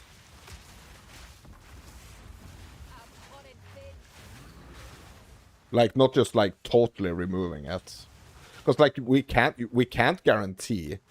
Like there are people out there that's like hoping for certain games that they are gonna like be eternally updated, and it's like gonna be like this never-ending story of updates to a game, or like versions, like you have the 1, the 2, the 3, the 4, the 5, and so on and etc. You think most people think of live service games? You think most people think of live service games as a game that comes to an end? It should still be owned with either an end support system or given to the community to run. Yes, okay, so you do agree with me on this. That's what I meant. Maybe I did not make myself very clear on that, but like that's what I meant.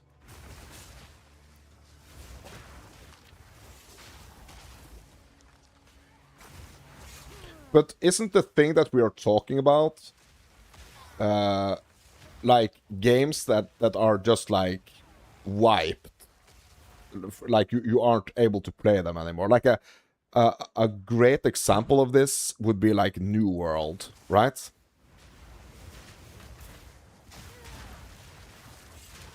The New World situation.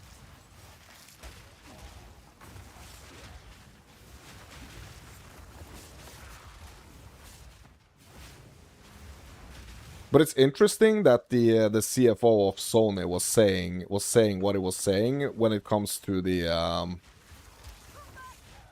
like that people get attached. It's like, yes, people get attached. Like for a lot of people, gaming is not only like you play one game, then you buy another one, like that super consumer focused gaming situation or like gamer type, a lot of people are super attached to the game they play, and it's like a second alternative world for those people. Those people are potentially going to be like really, really hurt when this like alternative reality is taken away from them. So no matter what we think, what you think about that situation or what I think about that situation, there are like real emotions tied to a lot of these games. The physical aspect is that no one can, or if someone breaks into your house and steals your physical copy of a game, that's theft, right? That's a burglary. That's a really bad thing, right? But if a game that you have installed on your computer all of a sudden stops work, like you bought that game, you have it installed on your computer, and all of a sudden it's just like not available anymore. Isn't that kind of the same thing in a way?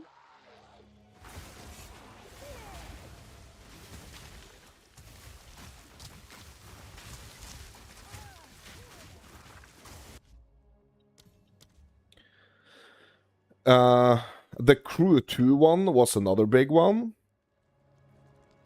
You was mega pissed when Babylon's Fall was cancelled after 3 months. Yeah.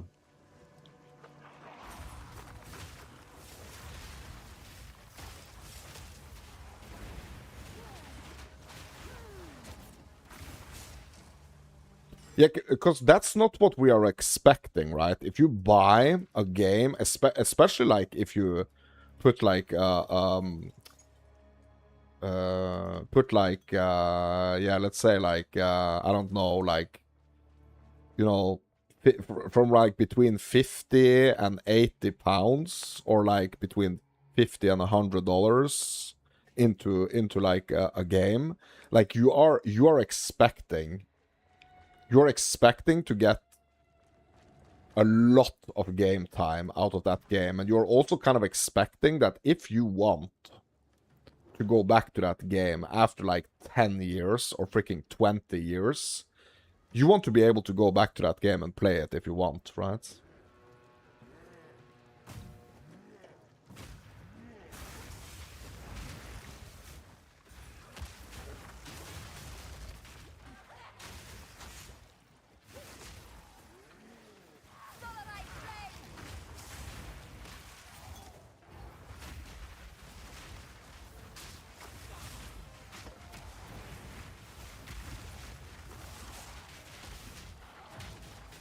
Bro, this freaking zone just turned mega swarmy on me right here.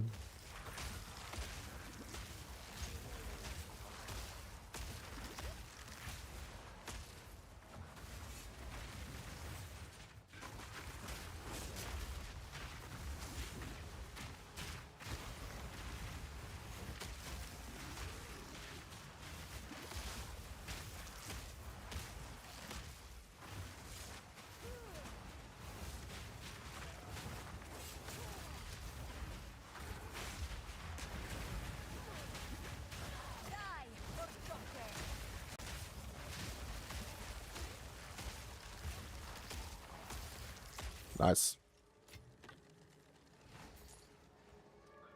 Yeah, exactly. You should have consumer rights and own your purchases, yes. But that's kind of like the issue with these, like, especially actually like the live service situation, you know? Especially with when something is like specified as like a very live service focused thing. like, if the case with a situation like that is that at any point that the like your access to the product that you bought is has the potential to be like invoked by the creators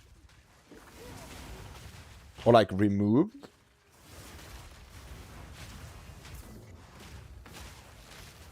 that's a weird situation. But it's like freaking peak consumerism, right?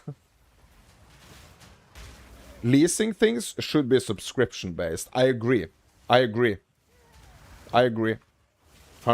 I agree.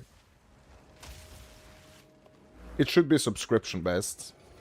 It should be like, initially it should be like free to play, like free to download and you know, play to some extent. And then if you want to keep playing it on a regular basis, like, there should be a subscription. And also, I think the subscription fee should be kind of low, so that if you want to play like multiple subscription-based games at the same time, you can. Not like having to worry about your I'm carrying enough already. economic situation. You know?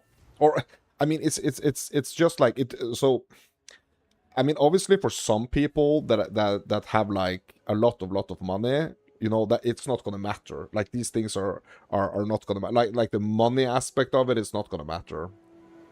For some people it is. For some people it really is mattering, you know.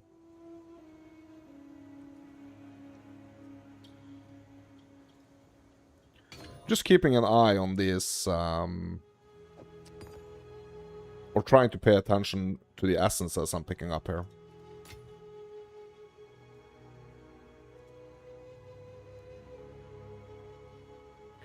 Just kind of like keep them in the back of my mind when I'm gonna craft. So we had some cast speed on this essence. This is interesting for the staff. If we get like a staff with like horrible modifiers on them, and we can actually guarantee replays. Essences are actually valid in SSF. Minimal, exactly. They just, yeah, it should be minimal. They just need to implement an end-of-service lifeline, or it should be sold as a purchase. Or it shouldn't be sold as a purchase, yeah. I mean, that's true. There's nothing to kind of like argue with about that, I think, at least. Like, you could say that, okay, so we could put it like this, right? If the game has to have a certain amount of budget for it to be able for the game to be able to, and the developers to be able to like keep developing it, that's gonna be like a set budget, right? So you're gonna have like a so the owner, the CEO of the company, that's like one position. Like, usually the CEO is like the person on top of the business that just like potentially can take whatever is left after all the people have been paid. Like, all the people in the company under the CEO has been paid. Like, basically the rest goes to the CEO, right? But if there is a realistic budget of like, this is gonna cost 10 million pounds or dollars or whatever. It's gonna cost 10 million to make this next update for this game. That money has to be in the company already, so that the company can pay the people that are working for them. You know? Or I mean, or that, like, that's the thing, right? So, to support a development cycle, you already have to know that the money is already there in the company to pay the people that are gonna make the update. Right?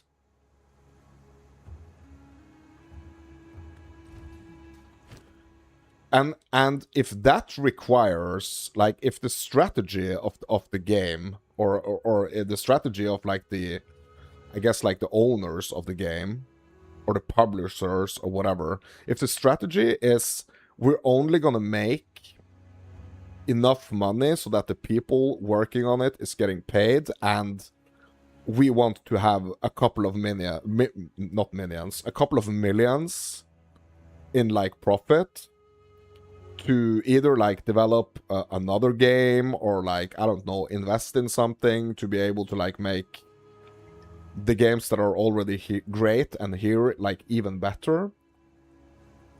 Like, if that's the strategy, right, then they only need to make a very set amount of money, right? But if the strategy is to make as much money as, like, freaking humanly possible on something, you would approach it totally differently, right? You would approach it in a totally different way. Like, you would only think about, you know, how can we make the most money? How can we kind of, like, stay? How can our pricing stay at a place where we are making as much money as possible, and the players are kind of, like, still accepting it? You know? That type of situation. But those are two different things, right? You have the, like, make as much as possible, and you have, like, make what's needed to make it happen, you know? You're gonna be back. You're gonna hop on your PC and feed your cat. You will be back in 10 minutes. Yeah, sure, my dude. No worries.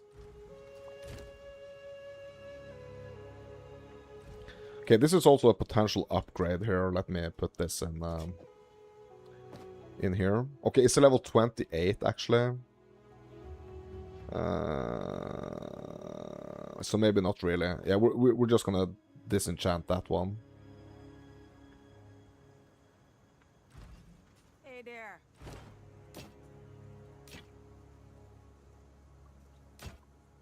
Yeah, bro, like, I mean, I think we could talk about topics like this for hours upon end, my dudes. Like, for hours and hours and hours.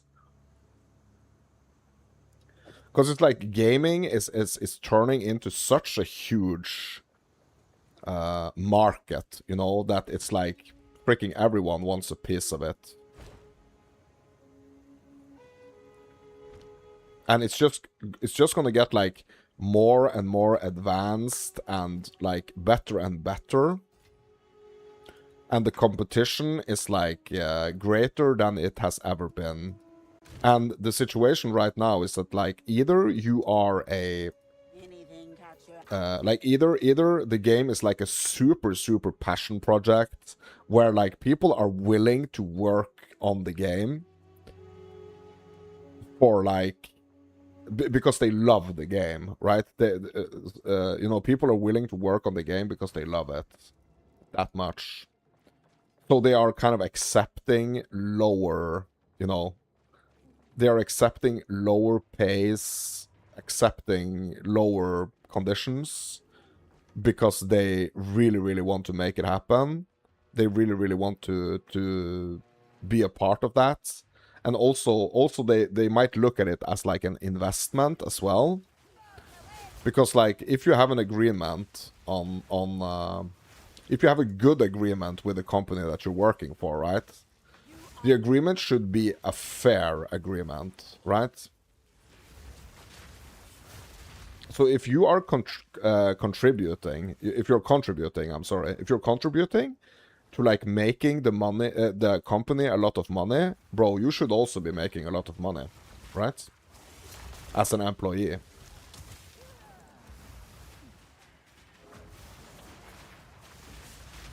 Right?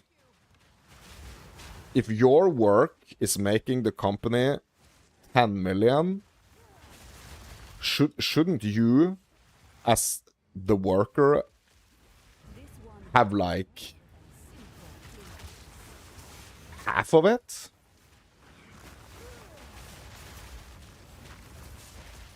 Because if it wasn't for you as the if it wasn't for you, the worker, the company wouldn't make that money either, right? So isn't that like a way more of like a reasonable type of deal, like a 50-50 split?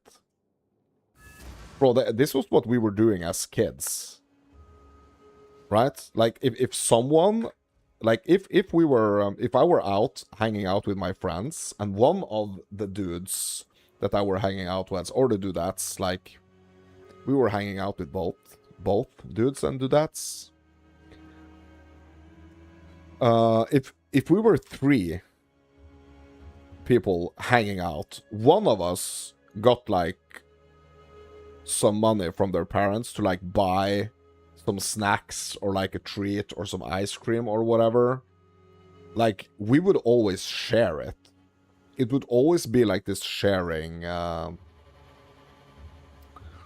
mentality. Like we would always share it. It was like, what can we get? So here's what how we were thinking. We were thinking like this. Okay, so we have this amount of money. How much can we get for this amount of money? And how are we gonna split it evenly? You know? That was how we did it, at least.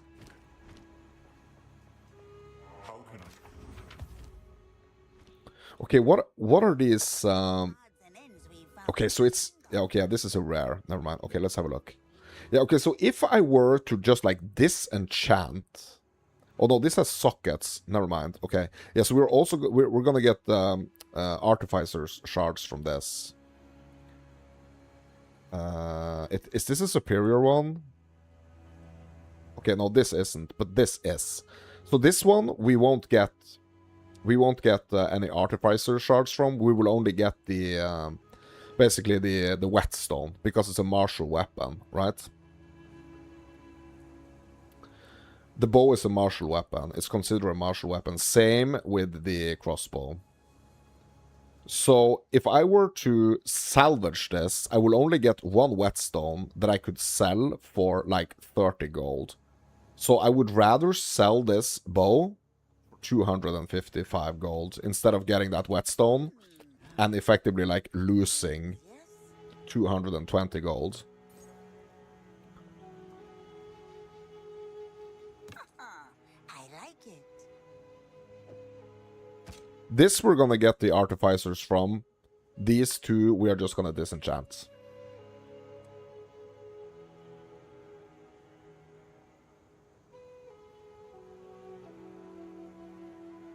You're back? Welcome back, my dude. Bro, you missed the economic talks.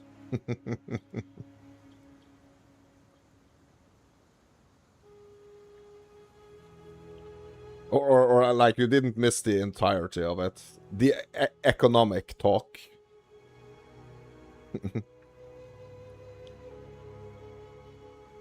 Yeah, no, I was just talking about, you know, how we basically approached sharing when I was a kid, you know.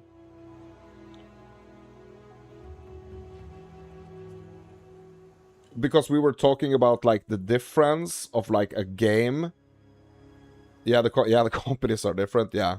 Yeah, we were just talking about the differences between like what's the goal, you know? What's the goal for the company that's like making the game? If the goal is to make as much money as possible, that's going to be like a totally different situation than if the goal is just to make enough so that the people that are making it are getting paid and there is some like profit on the top, right?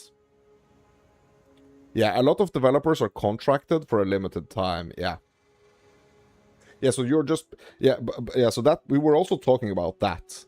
Like, if you are contributing, so like, if you are a contractor, like, but like, so if you, as a contractor, you know, oh, sorry, as an employee or like a person that's like doing a job for someone, if that job that you are doing is making that other person 10 million, wouldn't it just be fair that you would get like half of it or like a greater cut of it? Because if it wasn't for you, like if you are the only thing that kind of like stands between this person and the 10 million, and you actually make that person the 10 million, you should be getting a lot more paid than just like a bad deal, right? A bit more than that, the most AAA companies have about 2,000 people. Yeah. Yeah, but my point is that I think it should be a fair situation. So if your specific contribution is like valued at 1 million, like you should get freaking, if you are making the company 1 million, you should probably be making a lot more yourself, right? Than what the company is actually paying you, type of situation. I mean, you should be paid almost like in a rate, or like in a ratio of what like the company is actually making from your contribution. Yeah, the contract disputes are made beforehand. Yes. Yes, I understand. I just hope that those contracts are fair. So you know, when you're working, especially when you're working like in a digital-based environment, with digital products, like there should be like a kind of like a royalty situation that's like good for both parts. Indie devs are way better to their small teams. Yes, 100%.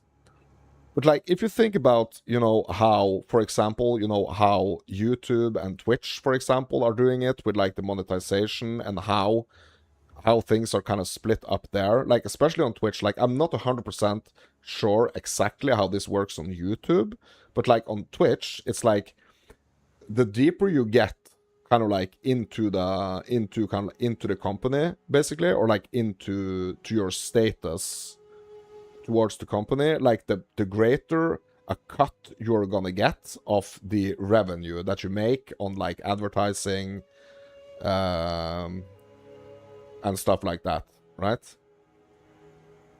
So it's starting at like starting at a certain point. I don't know if it's like 70-30 or like 60-40 or whatever, I'm not sure, like in favor of Twitch. But like the deeper you get in, like the closer you get,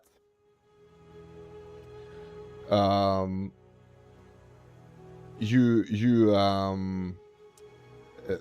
bigger, the greater a cut, you know?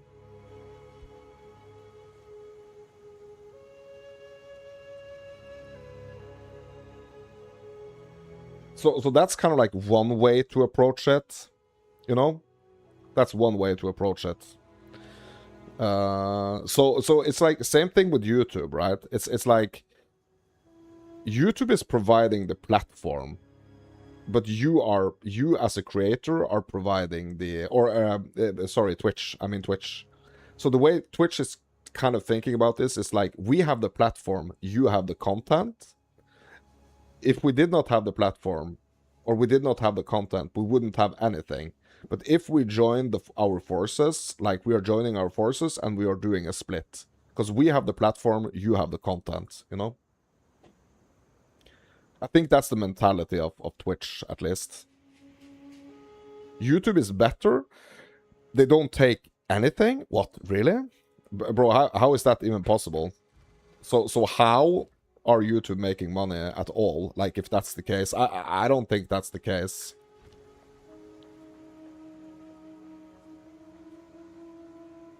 they get their own ad revenue. Yeah, but when you have ads on your YouTube videos, is that like who is that revenue going towards? Isn't that like both the creator and the company? 100% to the creator? Oh. Bro, if this is true, that's really good.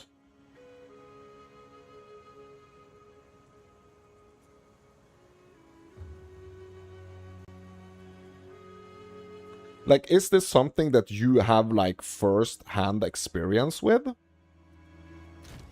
I'm just wondering. Hey there.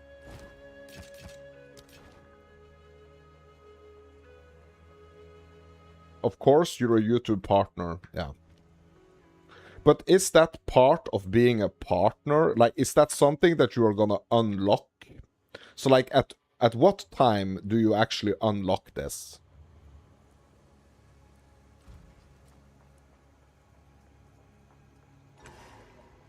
Because you're not turned into a partner immediately, right after you reach the subscriber goal and like the hourly watch time. Sorry, the amount of watch time, right?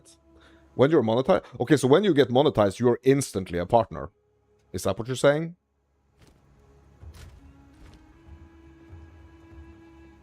Yes. Okay. Yeah, that's interesting. Yeah, because Twitch works a little bit different there, right? It's you are not instantly turned into a partner. You are kind of like first you are an affiliate,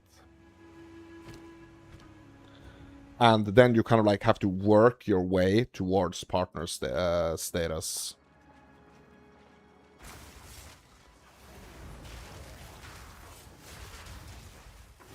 Okay, so I'm getting extremely sidetracked here. We need to get this int point over here so we can actually do more supports.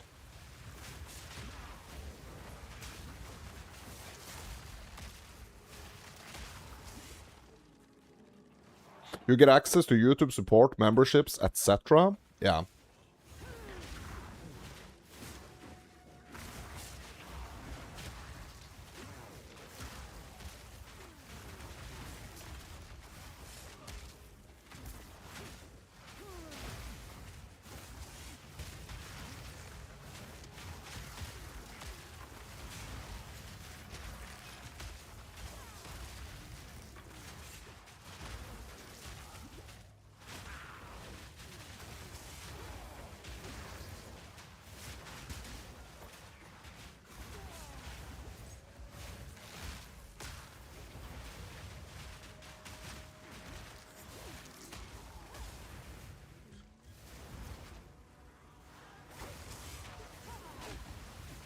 Yeah, but that was really shocking to me. Like, I did not know that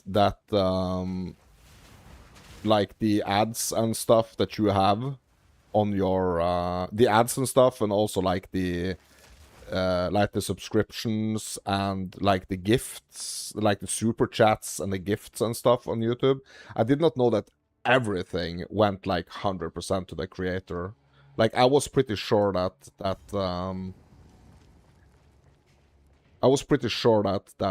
like that was split. But I was only assuming it because like I don't know how that works on YouTube yet. I'm working on it, my dudes. I'm working on it. YouTube make their money through their own adverts between videos. They also take a cut before selling ad slots. Content creators get paid 100% of the ad spending. Yeah, so it is actually like an agreement. Like, YouTube kind of says to the advertisers that, okay, this is what it's going to cost you to put ads on our platform. And included in that price is just like a base fee for YouTube, just like initially.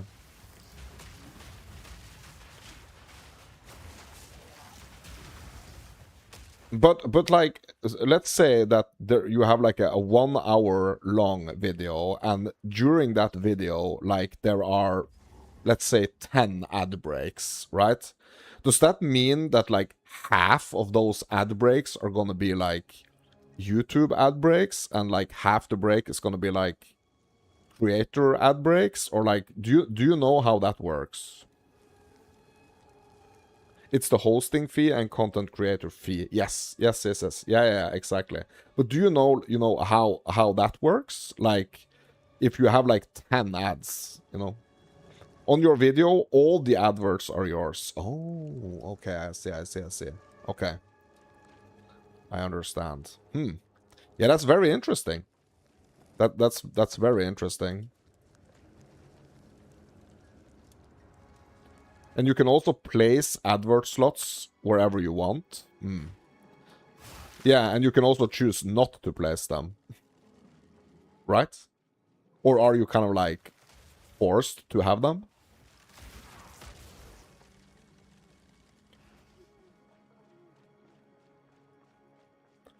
Most people just use the default mid-roll. Yeah.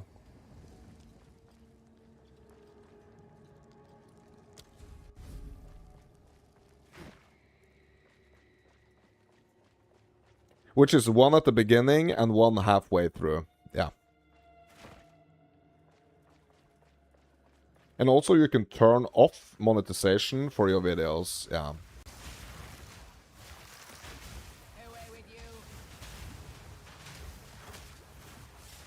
Yeah, okay, so, yeah, because to be able to do that, to be able to actually do that, that would mean, like, you are not necessarily, hurting the, you're not necessarily hurting the hosting company by doing it, right? So that kind of, like, makes sense. Like, to be able to do that, you can't, like, choosing to do that should not, like, hurt the hosting company.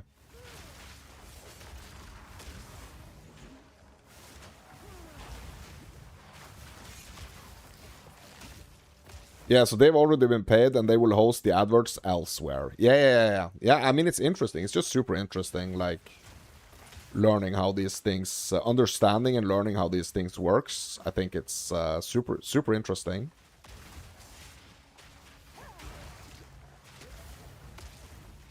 So obviously, everything starts with, having content that people actually want to see, right? That people are actually engaging with, and actually they're actually watching it, right?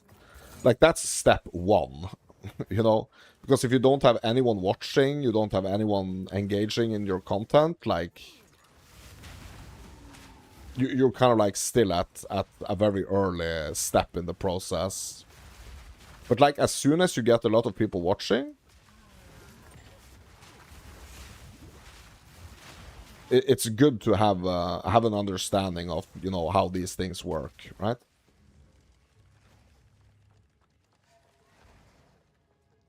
Google actually really takes care of their content creators. Yeah. It's just annoying filling out tax forms. Yeah.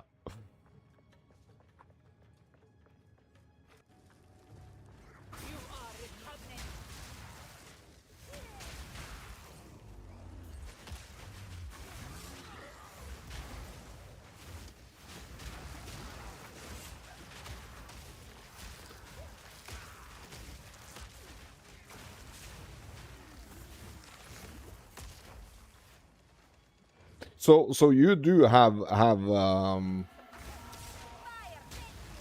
you do have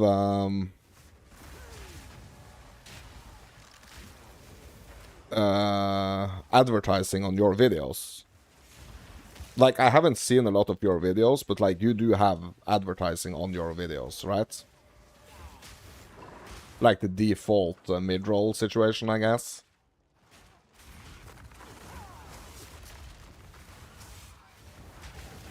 But you pay 0 tax on your YouTube money because of the EU and US treaty?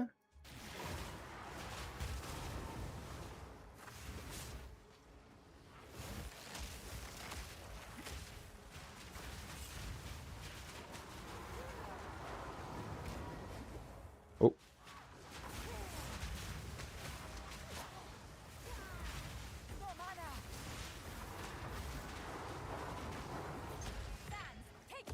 Yes, you have mid-roll on.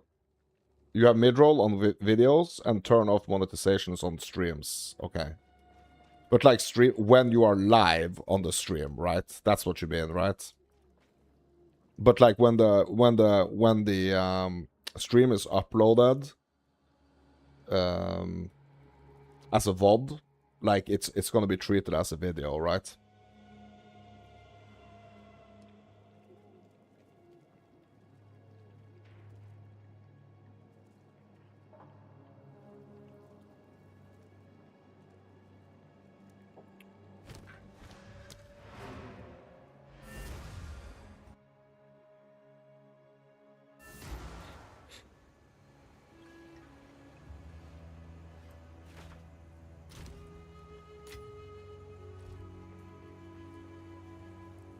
Yeah, you can turn it on afterwards. Yeah.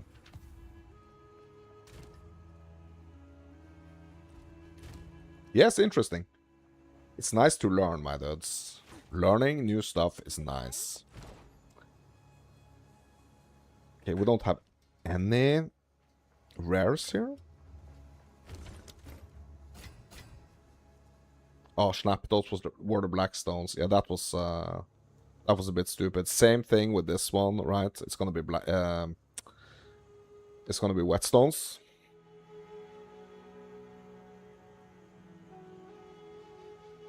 Yeah, we're just gonna sell that. I won't let you do. All right, hand it over. All the best. You just don't like having adverts in your streams. It's annoying for the viewer. Yeah, it kind of is, but at the same time, it's like if it's put in there in a way where it's like not necessarily totally disrupting the stream, like I mean from the streamer's point of view, it's like how a lot of people are actually making their money, you know?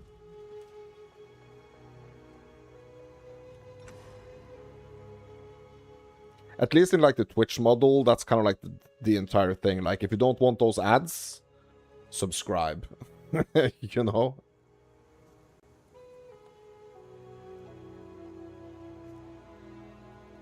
That's kind of how it works, right?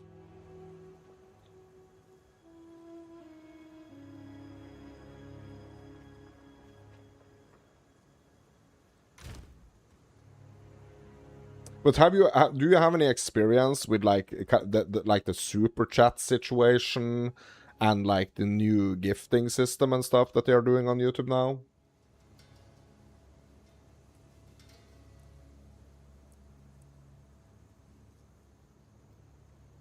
You've had super chats and memberships, yes.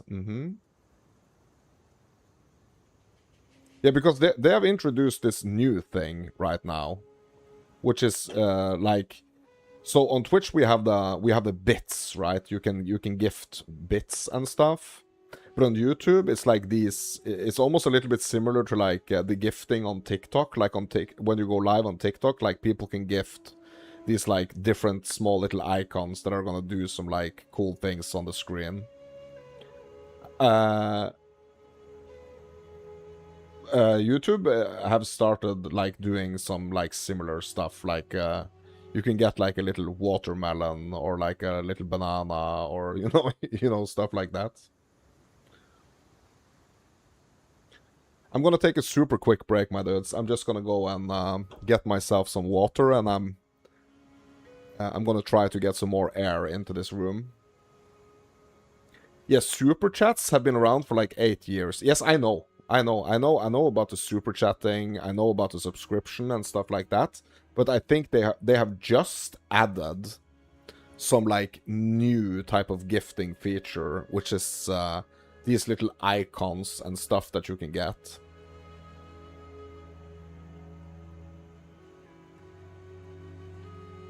I don't think they are directly connected to super chats.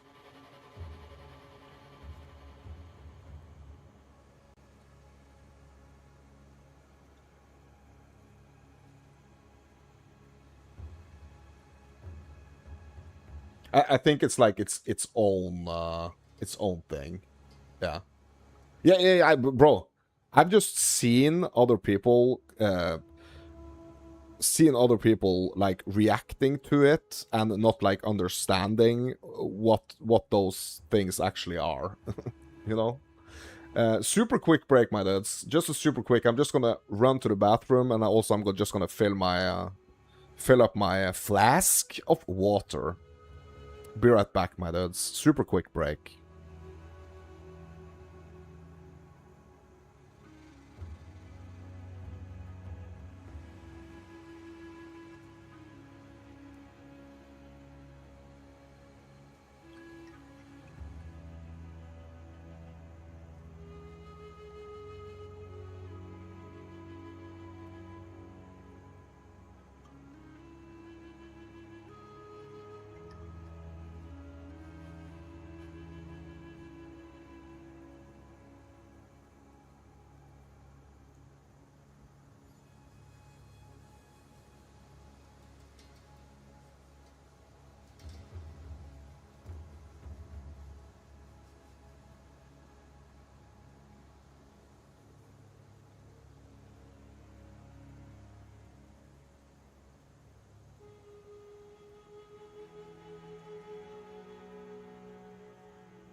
Okay.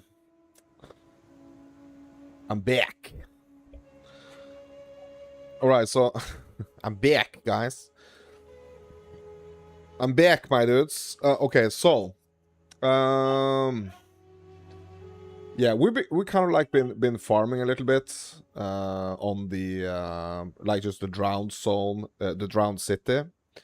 I think we're kind of good on like this little grind session of the drowned city right now. Like we have a nice little amount of regals here. We have a couple of exalts. So I think it's kind of time to kind of move on here. So we need to go to the apex of filth to fight the nasty gal up there. You know?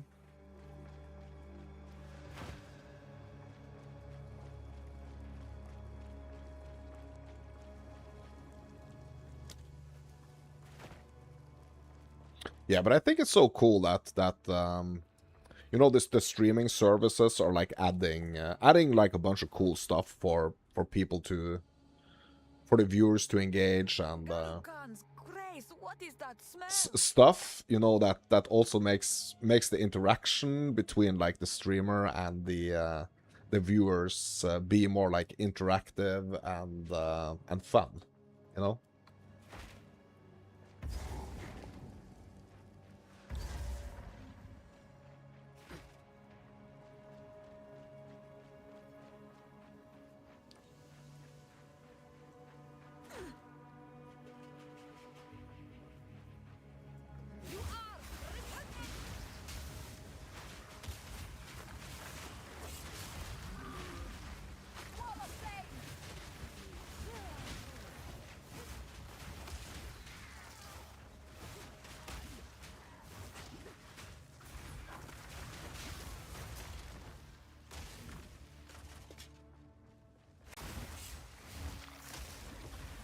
Hopefully, bro, hopefully I'm gonna be strong enough for the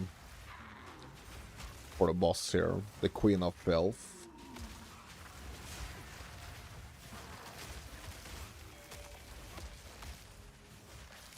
Yeah, so we got this quest here, the Mushroom quest, for the,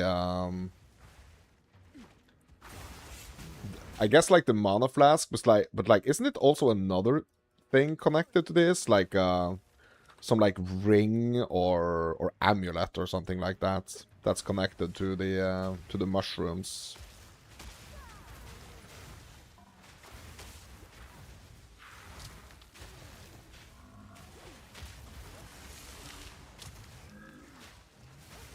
Yeah, we're just gonna do that quest.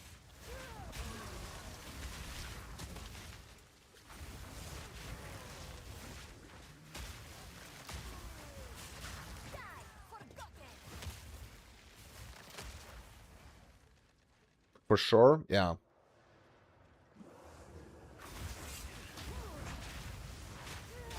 Yeah, like when I'm playing trade, like I usually just skip this quest.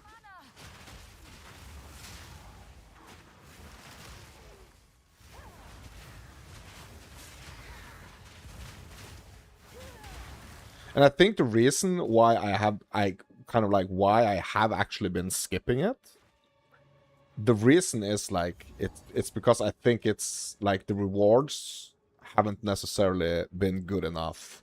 But like it's totally different, like a totally different mindset when you're playing SSF compared to trade.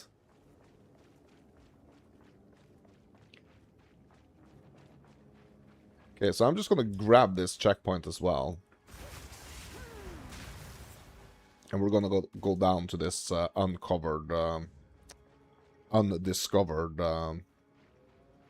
this undiscovered area down here.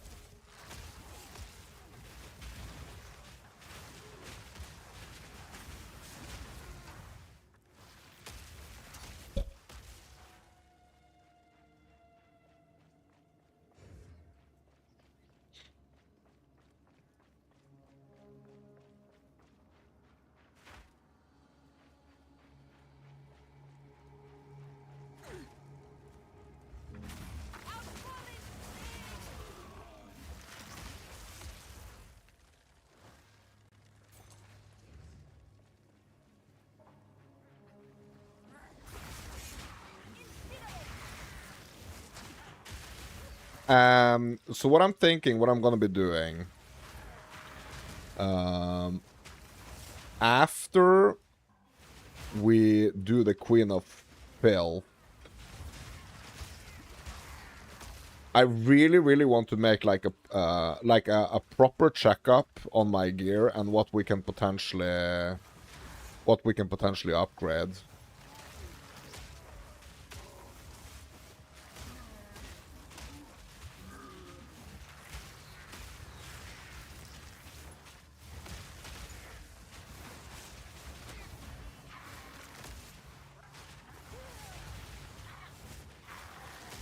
So definitely like the most expensive thing that I could do right now is to kind of like basically like take a white, like if I don't use the alchemist, obviously. I don't think I have a lot of alchemy orbs, but like one of the most expensive things I can do right now when it comes to upgrading my gear is to kind of try to take like a a white item all the way to like a 6-modded yellow item. Like that's gonna be like the most expensive thing for me to do right now. So I'm gonna think about the other ways that I can kind of like almost try to get like a couple of good mods already before I start crafting on it. Like I'm gonna try to be a little bit careful with the currency. Okay, so I don't think I need any more lesser jewelers right now. We have like 10 regals. We don't have too many exalts, so let's get the exalts.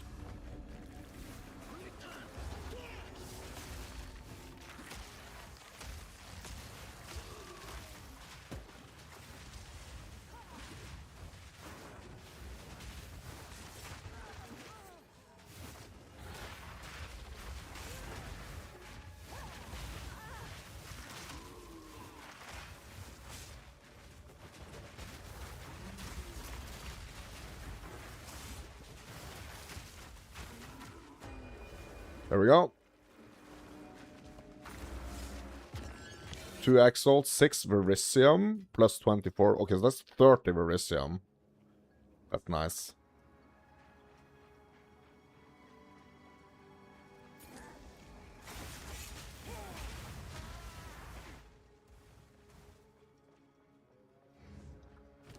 I have 62, almost 63k gold though. So we should be able to get some nice upgrades.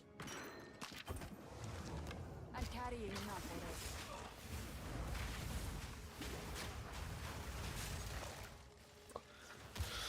already.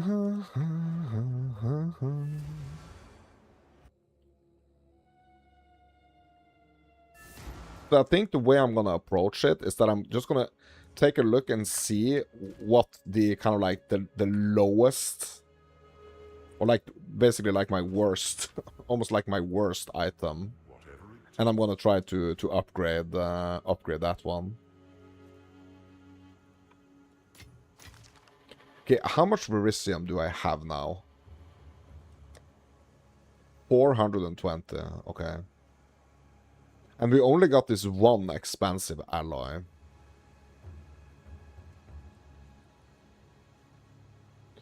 I don't necessarily want to, like, clog up my sockets with like, alloys at this point, I think.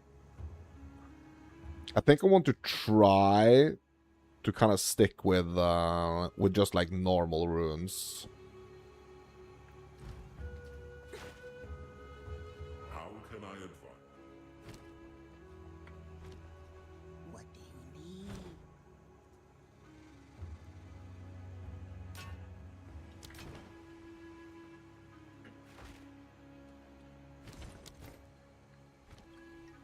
How are you? I'll do my very best. For me? No, you shouldn't have. As you wish. Fill that turn, yeah? Okay, almost 64k gold now.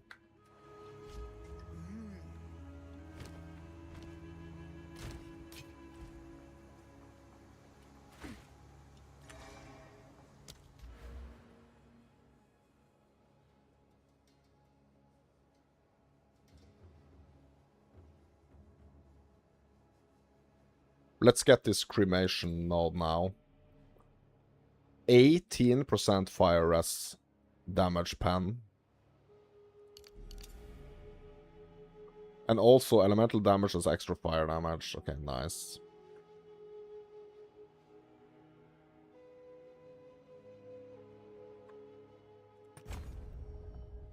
So the obviously like the fire pen or the fire res pen we're not gonna see. Like we're not gonna see that right now. Like it's gonna be noticeable on like like in here on the gems, like on the damage output here, we can see it if we have this window open. I'm not gonna be having this window open, but like I know how that's how this works.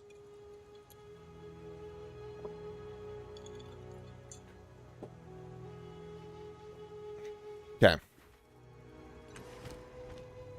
We need to get back and get the rest of those mushrooms.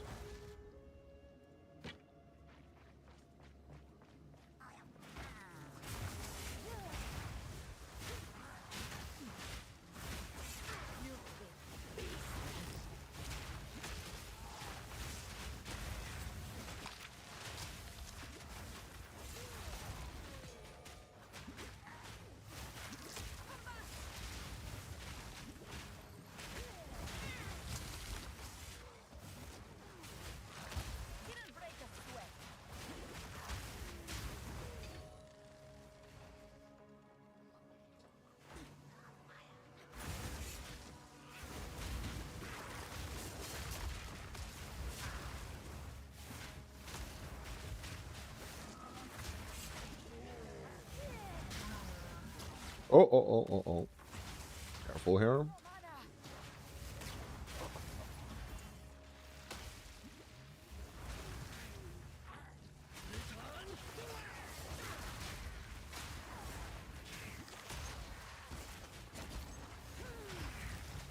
It seems like it's super important for me to also kind of stick to my combo for like the most effective mana preservation as well. Because like the moment I'm kind of like just starting to kind of like, when I'm not like sticking to my combo and just like I start smashing buttons, it's just like my mana is gone like that.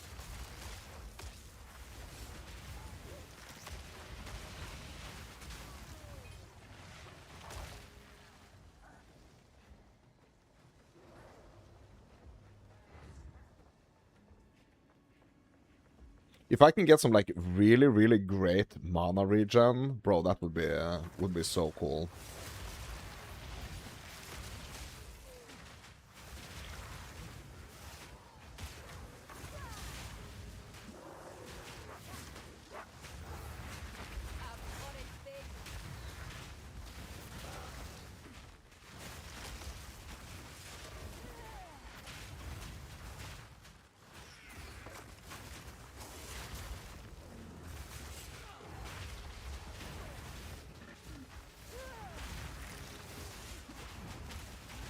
Let's get into this freaking flow state here, my dudes.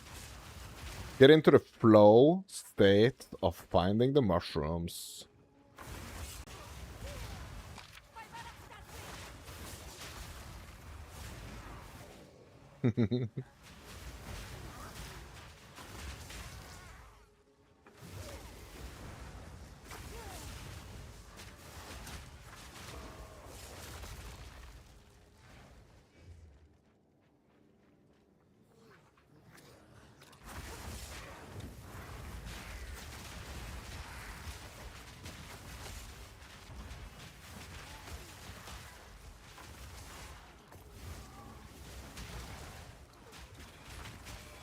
Oh, there's a red mushroom. Let's grab it. Pyrophyte staff, we're gonna get that one. We can potentially turn that into something cool. It is a potential upgrade. Okay, now we only need the green mushroom.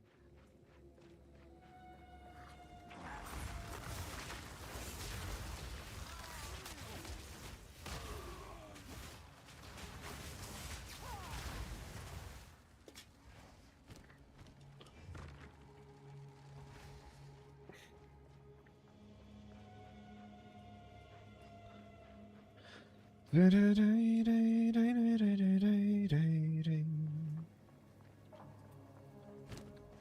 was 19 gold over there, my dudes. I skipped it. I skipped it. Bro, I feel so naughty for skipping that 19 gold.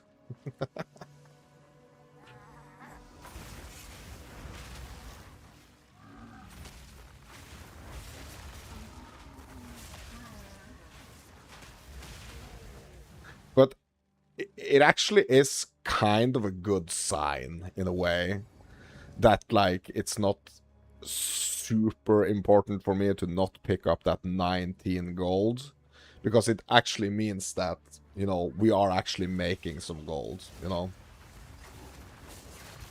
So it's not a big critical thing to like miss out on like 19 gold. At some point it kind of was. You know. At some point it kind of was.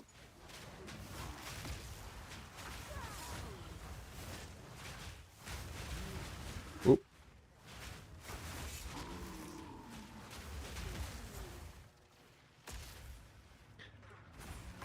I have a feeling this is where we're gonna get the green mushroom, my dudes.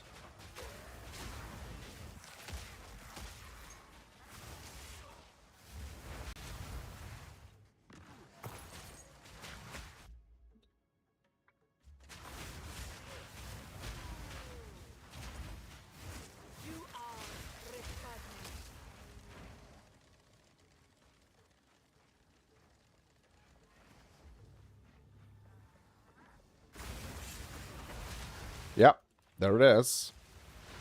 Green mushroom.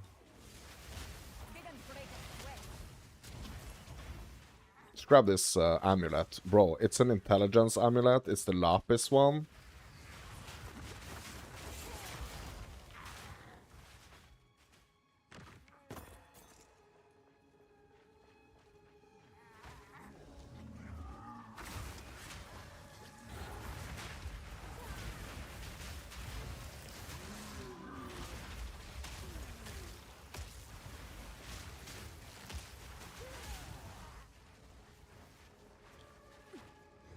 So we can actually now just turn in this before we go do the boss. I think that's gonna be a good idea. Superior volatile wand.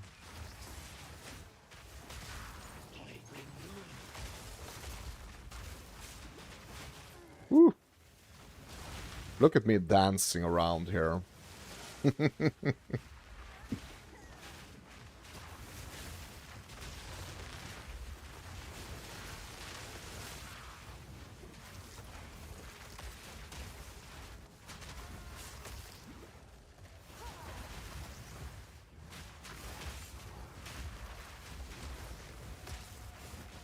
Yeah, like truly, when you get into that flow state, and when your combo is just like muscle memory to your finger in your muscle memory, and your fingers just go by themselves, it's like it's a really good feeling, you know, to just get into that flow. Okay, so where do I turn in these flasks? I think maybe it's like up in the middle here. I might even be able to take a shortcut through here.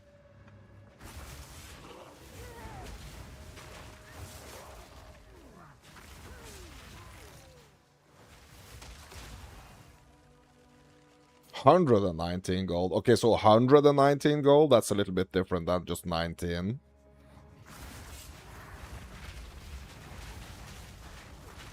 Don't want to skip that.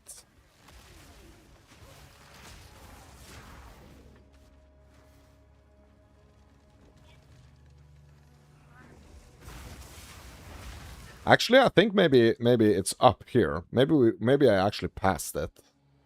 Like this checkpoint up here. It might actually be here. Bro, no, this is the... hold on. What?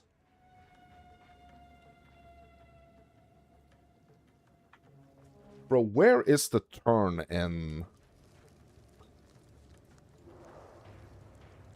Oh, is it here? Hold on. Yeah, it's here. It's here. Okay. Here you go. Put all the mushrooms in the cauldron. Let's see what knowledge you possess.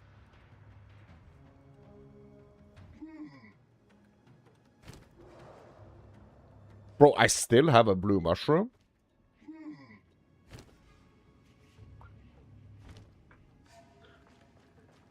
Bro, I don't understand. Why do I still have the blue mushroom in here? Oh, there we go. Oh yeah, I just had to press it another time. Yeah, I okay. accept your gift. Just had to press it 3 times. Superior Gargantuan Mana Flasks. Yeah. So I can't remember like if this has always been like this, like that you have to press the cauldron like 3 times.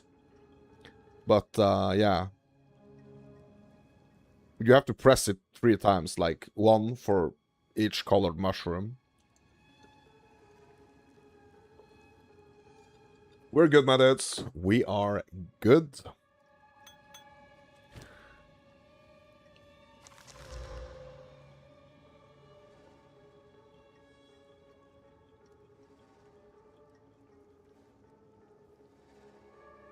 These flasks really aren't better than the ones that I already have, though. Bro, that was a bummer. That was a bummer.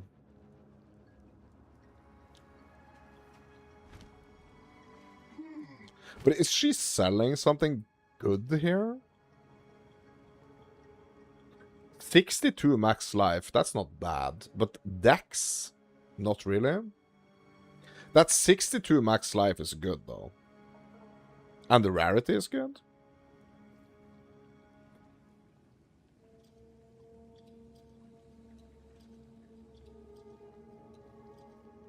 +1 level of fire spell skills. 84% increased fire damage.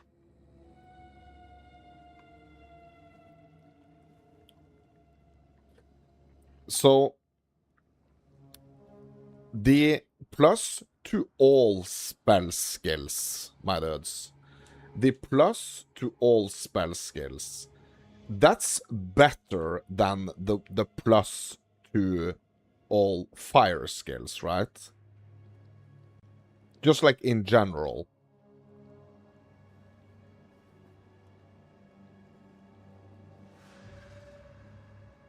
Right? Or am I horribly wrong on this?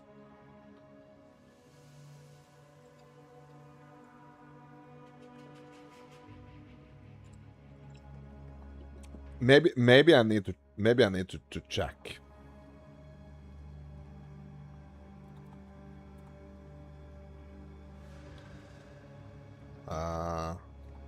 What I'm trying to figure out now is if plus to all spell skills is like basically giving us the same as like plus all fire skills. Like obviously all my skills are fire tagged, so but I'm just wondering, is plus a level to fire skills specifically better than just plus to all spell skills?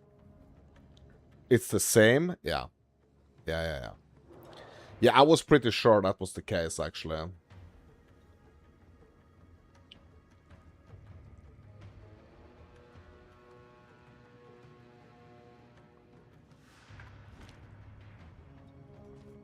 But I'm still not 100% sure if that's the case.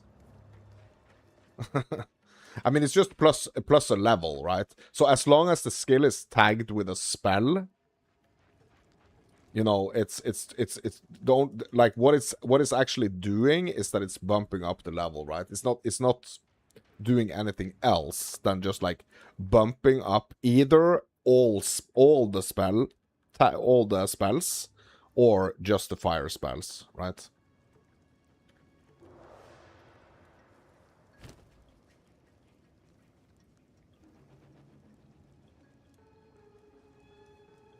So I was kind of thinking that maybe I should try to go for an upgrade before Queen of the Filth.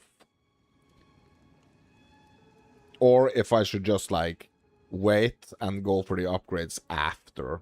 Yeah, I'm gonna try. I'm gonna give it a go, my dudes. I'm gonna try.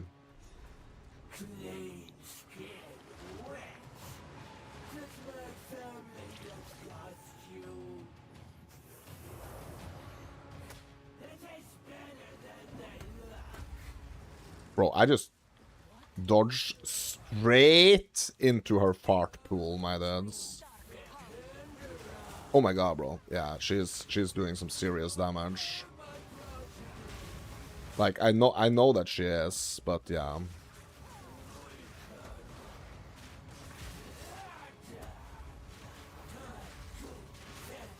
Bro, I'm trapped.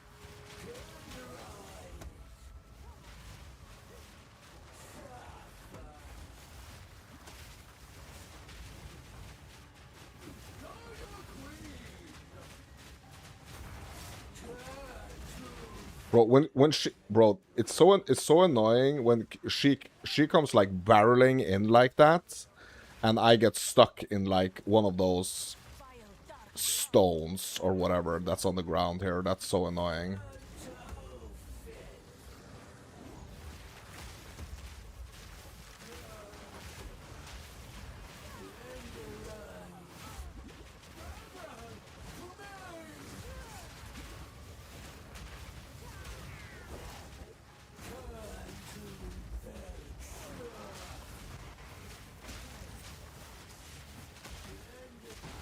Okay, she's down.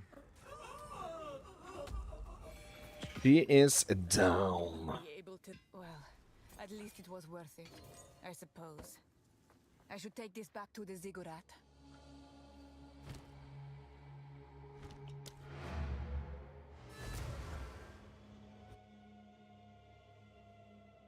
Yeah, I do feel though that like I'm at the point where, so even though we were able to do it, like even we were able to do like the Queen of Filth, and even we were able to do like the big fire boss, it still feels like I need some upgrades so that I don't so that I don't have to do like the piano flasking so much, you know?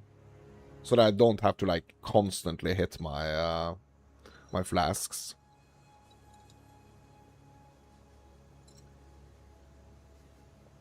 You know?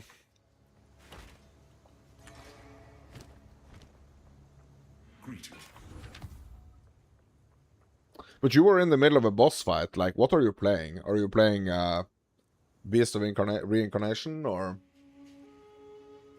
what are you playing? Take your time.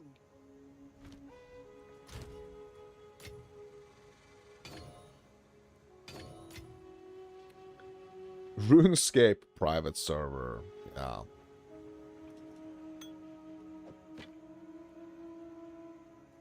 Bro. I'm gonna take these flasks that the superior flasks here that she has sold me, and also I'm also gonna see. Okay, we don't have any other superiors here, because I just want to get some glass blowers, so I can upgrade my current flasks. Still alive. Okay, we can't do that. Yeah, we gotta salvage them, I guess. Okay, we got 7 glass blowers out of that. That's nice. So we're just gonna upgrade the ones that we have. Like, so I feel like especially the one that I need to upgrade is like the mana flask. Yeah. I just put freaking all those glass blowers into the mana flask. And it felt nice, okay? And it felt great, okay?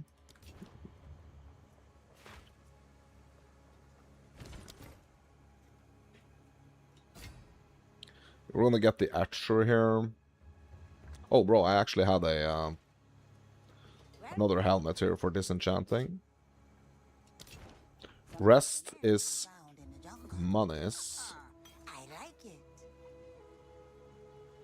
This we're gonna keep for potential upgrade. And now, my dudes, let's have a look. Let's have a look.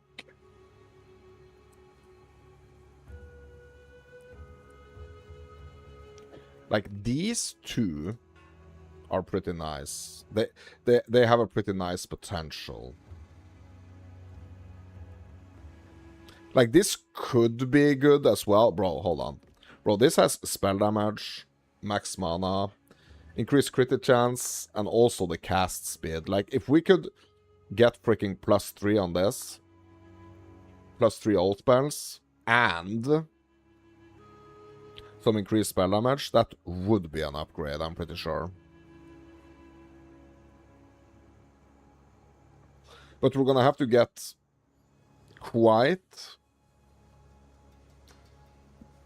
an increase to that spell damage. I don't have any alchemies. Okay, let's not focus on the weapon for now, actually, my lads.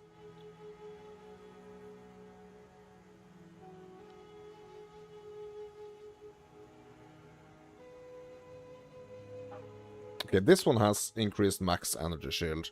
It has cold res and fire res. This could be good.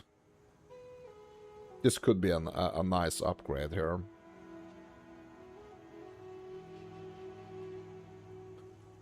The only way I can craft on this right now, though, is like... So I don't have any Abyss currencies, right? No. So the only way I can actually craft on this right now is just to Exalt Slam it. But it's gonna be, like, it's gonna be an upgrade. So let's hit it with one Exalt here. Rarity. That's not bad. Hit it with one more Exalt here. Max life. Bro, that's kind of like what I wanted to get here. Like, the increased defensive aspect, actually. And we can bump that base energy shield up quite a bit. But I'm gonna put some ward on it before I upgrade it. 90 Verisium. Alright.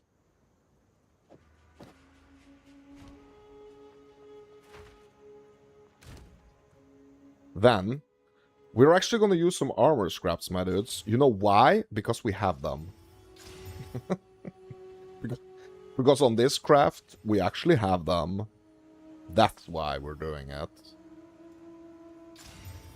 Okay, so 104 energy shield and 59 ward. Bro, why do I have almost a similar amount of ward here? But like 20 more energy shield.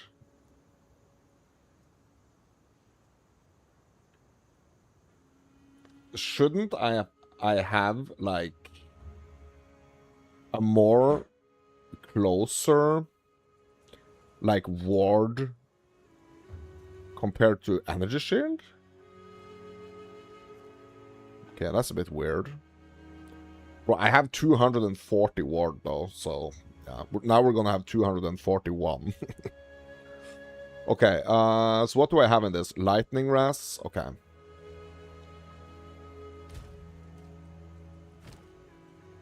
So we are gonna lose a little bit of Lightning Ras, right? Yes.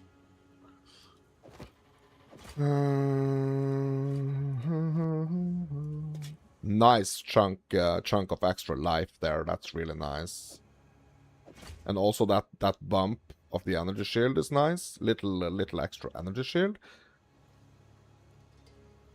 And it actually has, yeah, it actually has 9 to intelligence. That's actually pretty huge right now, not gonna lie.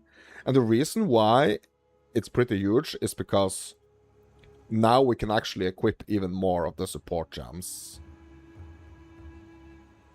Because of the attribute requirement. But we're gonna have to do something about that lost Lightning Ras.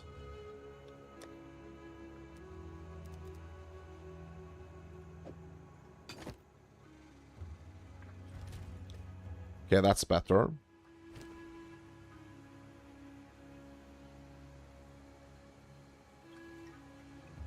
That's better. Okay. What else, my dudes? What else? Like, I feel like my gloves are pretty nice, actually. The increased attack speed. Hold on. Yeah. So the attack speed is not going to affect me because it's martial art related. It's martial skill related. Or martial attack related. So, yeah.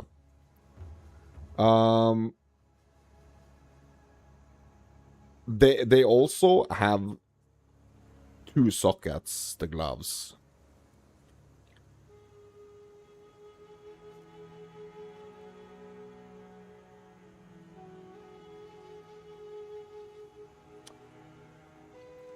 The body piece. Hold on.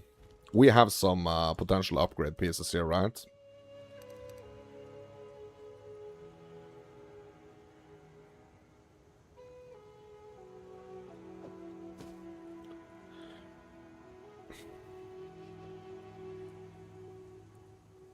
Okay, this is a hybrid mod.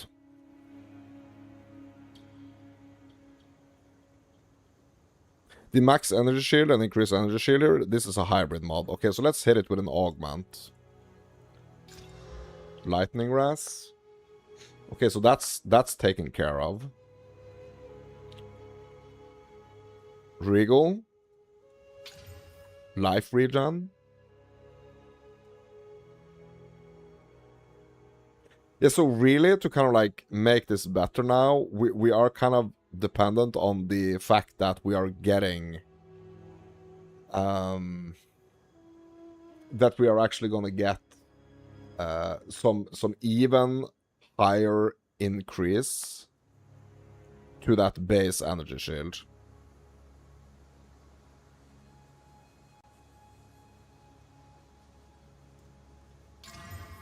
Max life. I have one more exalt. YOLO, I guess. Stun threshold. Okay, yeah.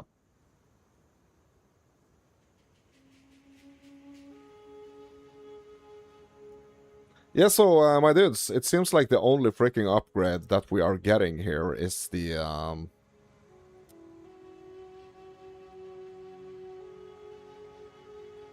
helmet, maybe.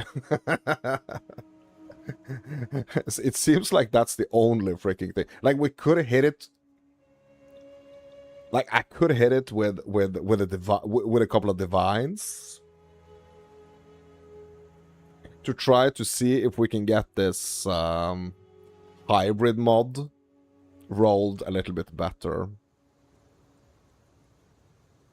But I don't think that's necessarily gonna be like make like the biggest difference anyway. We could hit it with chaos. Let's hit it with a chaos.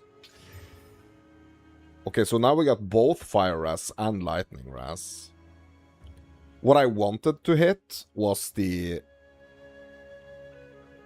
increased energy shield that's just gonna like skyrocket my energy shield. So I'm gonna try to hit it one more time.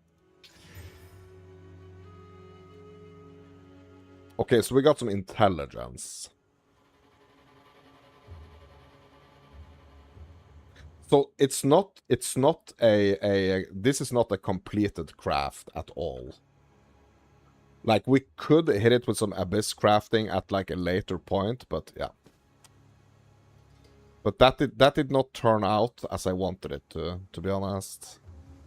We did get a nice little increase to our max life and also a little increase to the energy shield. But it seems like that's maybe gonna be like the best we can do at this point, actually. So I might have to like just struggle a little bit for a while now. Like, potentially I'm gonna be struggling a little bit for a little while. Like, it's gonna feel like the game is kind of like pushing back a little bit more. Bro, who needs this? Oh yeah, Alva needs this. It's for the progression here. Yeah, so I could be like potentially entering this little phase right now where I am gonna be like struggling a little bit because we kind of like did not hit that craft on that body piece, and it yeah. I probably should have checked the vendors, right? Until next time. Right. I probably should have checked the vendors, right?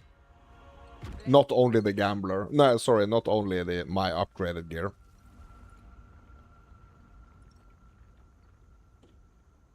Bro, I'm just gonna go check. If that's the case, I'm gonna make a freaking poster that I'm gonna put up on the wall that says always check vendors. Because there could be... Some of the vendors could actually be selling me. Welcome. Take your time. Eh? Like a way better kind of like starting point. Okay, but that's not the case here. Okay, ugh. Like still it was kind of bad of me like not checking it. Like not checking it before I started on that craft. It was still kind of bad not doing that.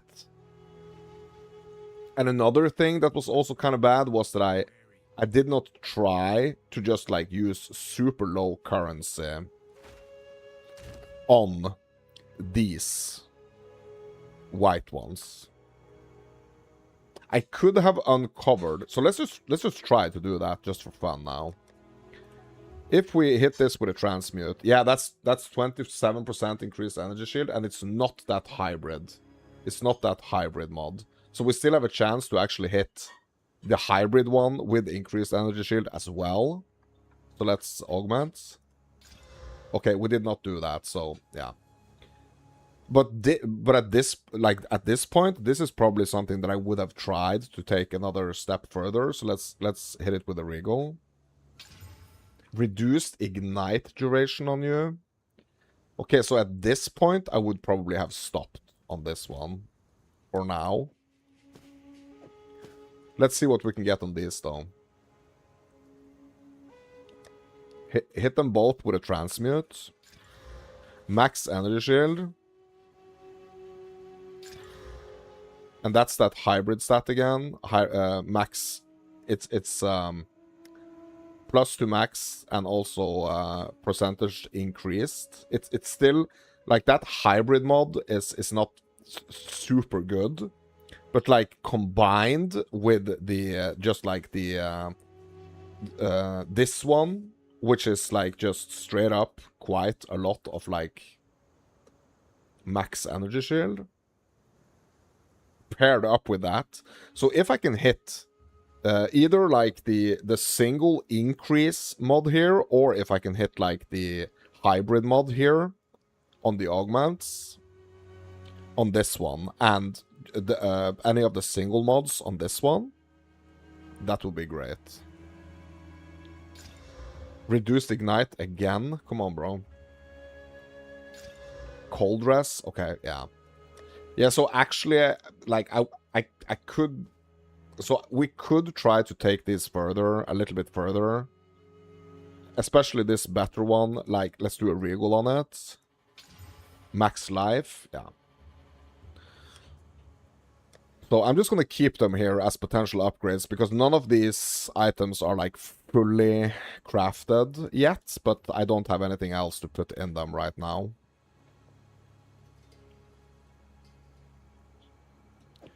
We could try to see what we can get on the boots, but like I'm not going to be able to like complete the craft anyway because I don't have the currency, so let's just not care about the boots right now.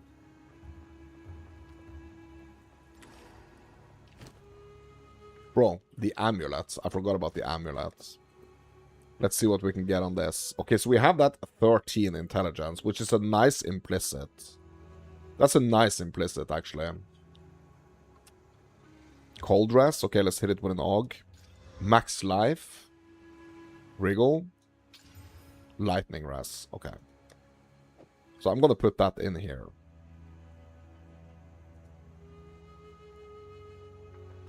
So they are not crafts that are like...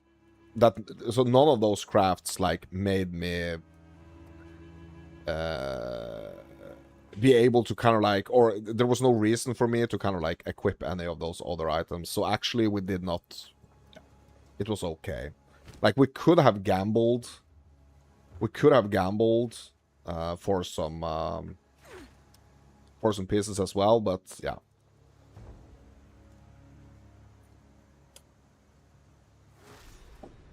It's too late now, you know? But we could have gambled to just have like a nice Like the desert. selection of items that we could like super carefully approach, like carefully and meticulously approach, and just like do those first couple of steps, transmute, augment on all of them, and like kind of like have the items almost like have this battle, and just like try to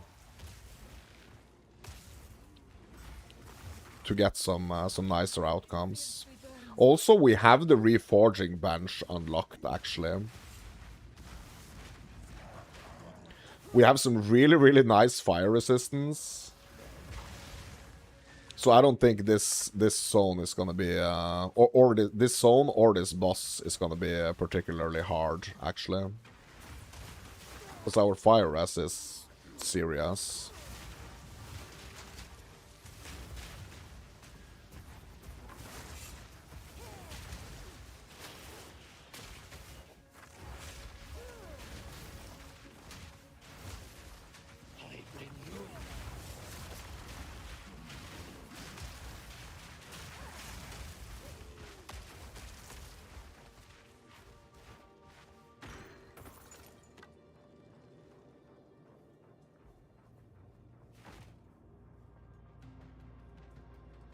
Okay, let's see what else is here before we just run to the next part of this zone.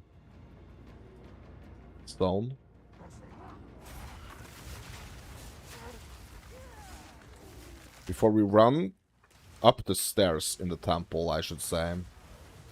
Bro, imagine if the temple... Imagine if the Atsiri temple had freaking stages to it. Like an endless dungeon concept. Let's grab the Exalt.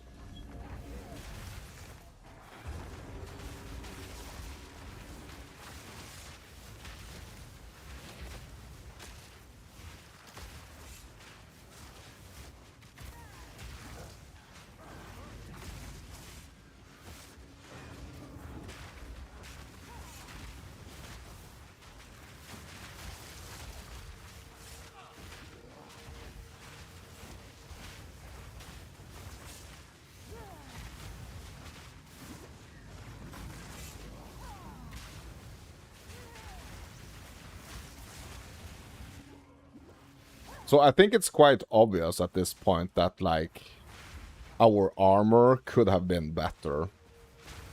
That's quite obvious, you know, at this point.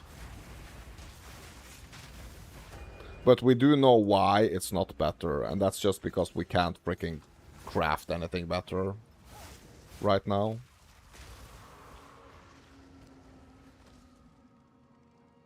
Support gem level 11. A spirit gem, even.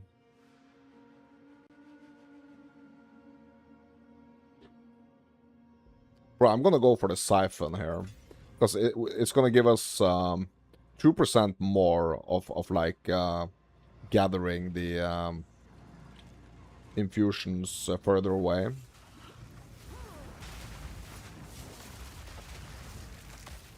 I mean, it's only 2%, but still.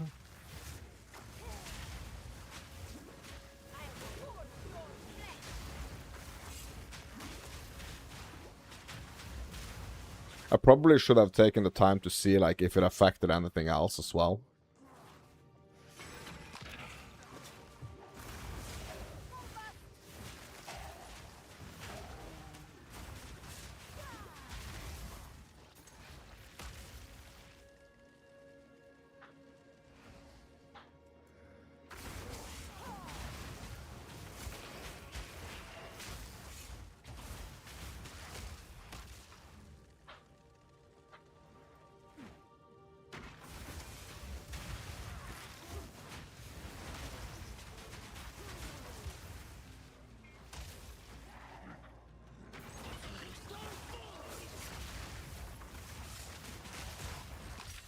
Oh, another Spirit Gem level 11. Let's go. So we can get the Raging Spirits to 11 as well now.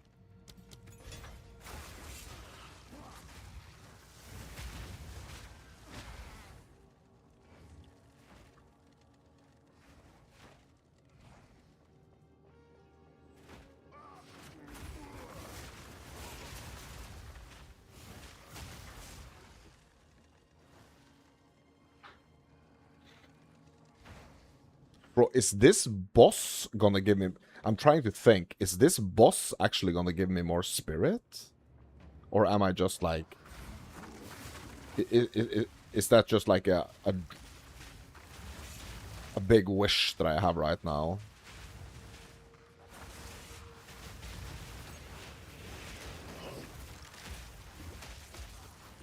I'm trying to remember. I'm trying to remember.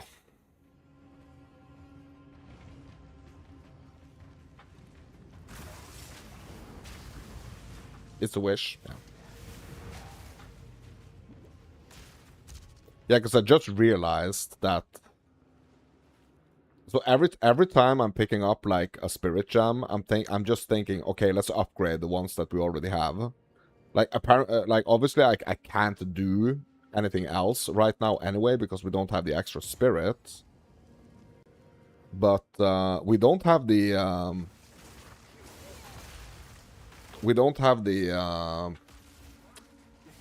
Herald of Ash yet.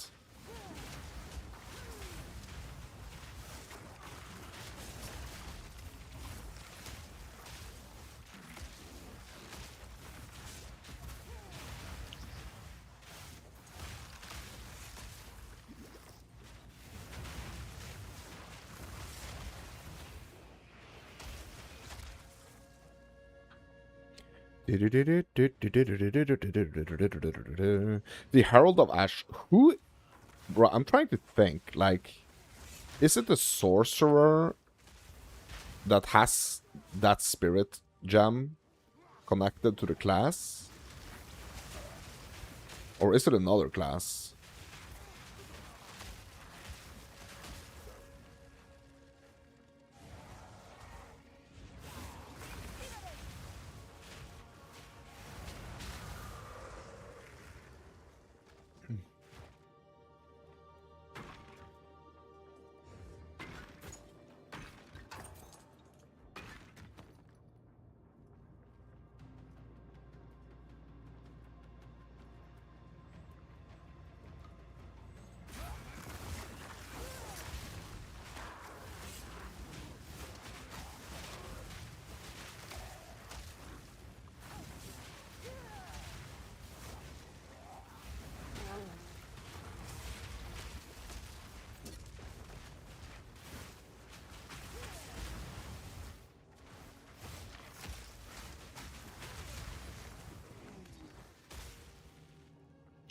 Bro, I got the King of Queens theme song in my mind for some reason. I was just thinking, my eyes are growing weary. My back is getting tight. Yeah. I'm stuck in traffic on the Queensboro Bridge tonight. Queensboro Bridge tonight. And I don't care, because all I want to do is yeah. Now the rest of the crew in the family is also singing that song. Yeah, that show takes you back, bro. Bro.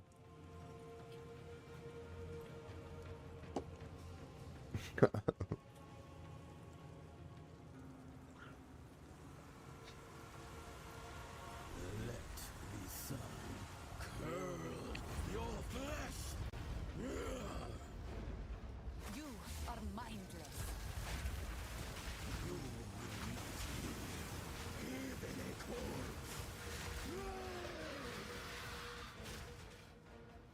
Bro, I remember when I discovered the lingering illusion tech on the invoker, on my invoker. And I started doing that on this boss. Like, I went from, like, really, really not liking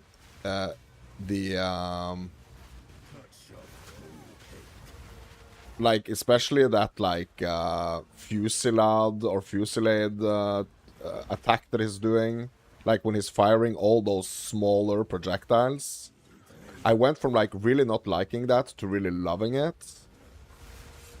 Because it was really, really helpful with my Lingering Illusion. Like, getting the power charges.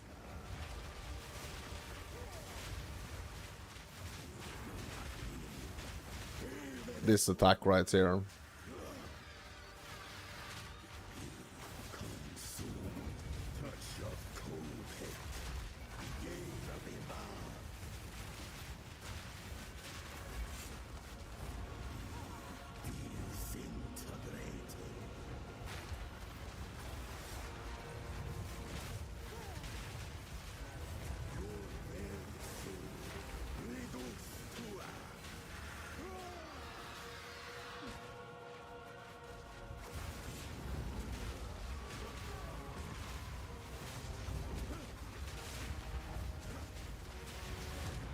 And he is down, my dudes. He is daggly down.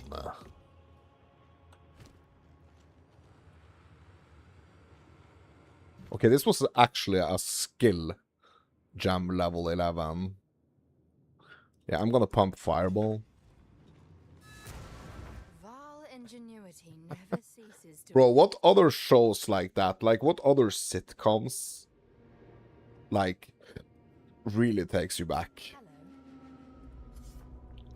These runes. Fresh Prince of Bel-Air. Did you watch that? And offering. Wait, no. It's not. Full House. Someone of Val blood. Step by Step. You watch those? Now this is truly something. Bro, the only show I remember from, like, kind of like an after school, or like when I was off school, when I was living in the UK. The only show I remember from that time is like the S Club 7 show and Doctor Who. Everybody Loves Raymond. Yeah, bro. Yeah, that was class. That was class. How incredible. I was not a big Seinfeld dude, though. I did not watch a lot of Seinfeld.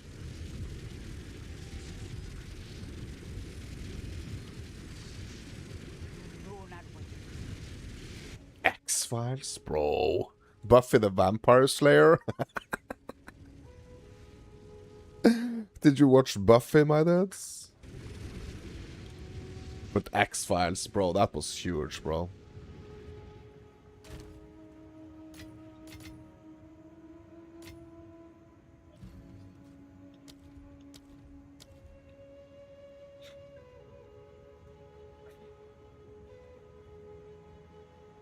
Bro. Really? Okay, bro, these supports are kind of crazy for the Siphon elements, though. 20? Okay, so Harmonic Remnants 2 here. So the one has the remnants created by supported skills can be collected from 35% further away.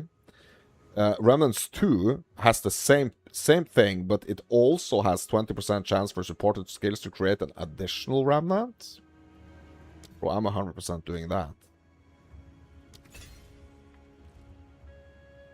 Buffy and Angel? Yeah, bro. But like Angel, wasn't Angel like the kind of like the spin-off of Buffy? Or was it like the continuation of it? Like, bro, it's such a long time ago. But the Angel, yeah. But Angel, he was an actual vampire, right? Like, Buffy wasn't a vampire. She was just a slayer. Side by side. Yeah, but Angel was the he was a vampire, right? Wasn't he? What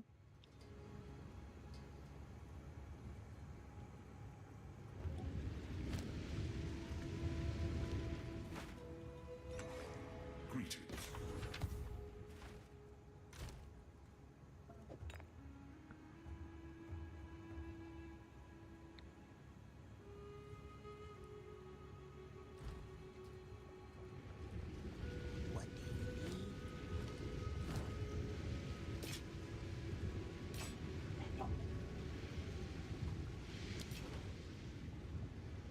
He was yes, he was a vampire with a soul. How you faring? I've got a few as you wish. Nice. Welcome.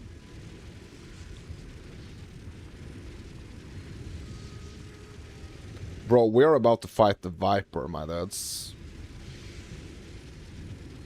Like, not right now, but like the Viper is closing in on us. But, my dudes, I'm approaching the 4-hour mark. And this is like such a... This is such a great place to kind of like just stop for now and continue next session. So, I was talking about... In the very beginning of this session, I was talking about like what's gonna happen tomorrow. So tomorrow we are gonna have the GGG live, my dudes. There's gonna be a GGG live tomorrow night, and also I'm gonna be out for the entire day handling stuff. The game, I said that at the end. What you mean? So tomorrow. Oh, the video you linked me, bro. I'm sorry. Thank you for reminding me. Thank you for reminding me. So the last thing we're gonna do on this stream, we're gonna say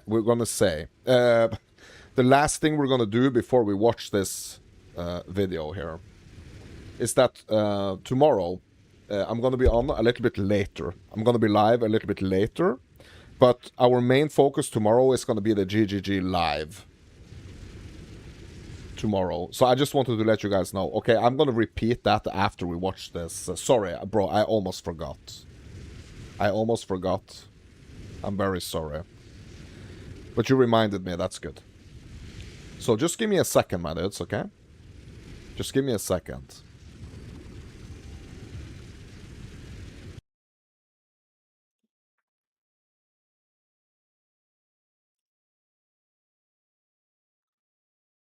Just give... You're hyped, bro. Bro, you're getting me hyped by being hyped yourself. Okay. So I'm just gonna close out the game here real quick, my dudes, and I'm gonna pull up this video. Just give me a second, okay? Just give me 1 second here. I'm gonna close this out. And we're gonna open this video. Ba-ba-da-ba-da-da.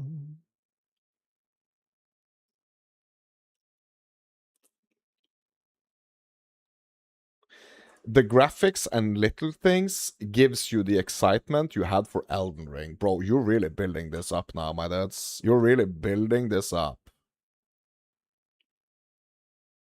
You are building it up.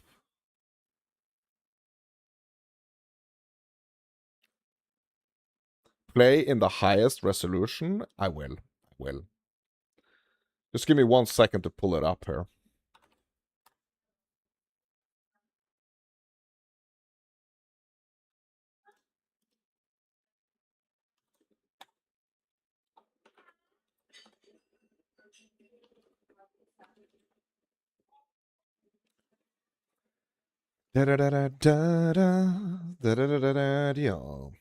It's the official trailer, right?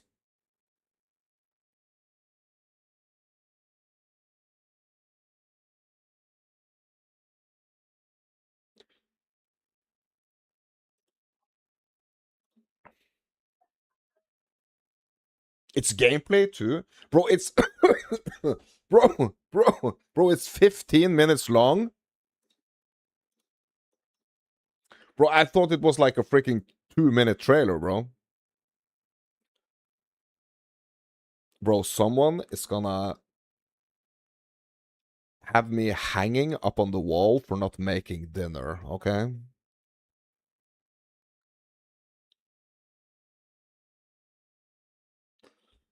Okay, so I guess I'm eating my food cold today, my dudes, because I made a promise.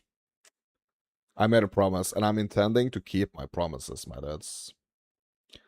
I'm not that type of person that does not keep his promises, okay?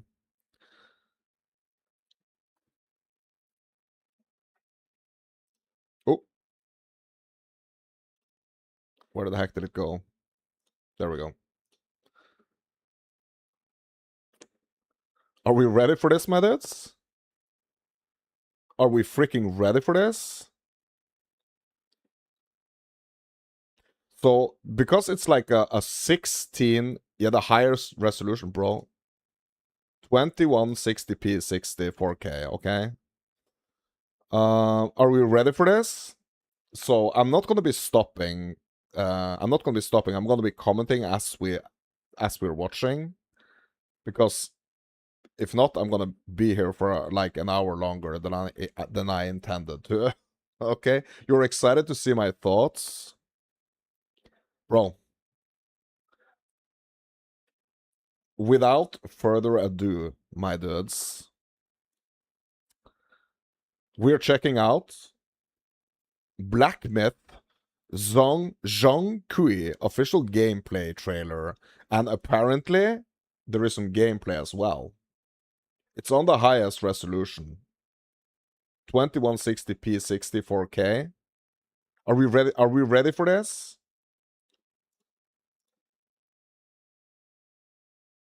I'm gonna need a hex yeah in the chat. Are we ready for this?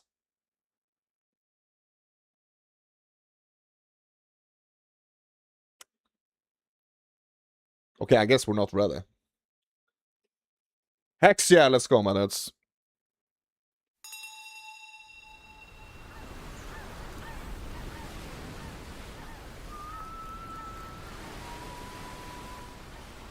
ooh, little crab fella. And a spider in a web.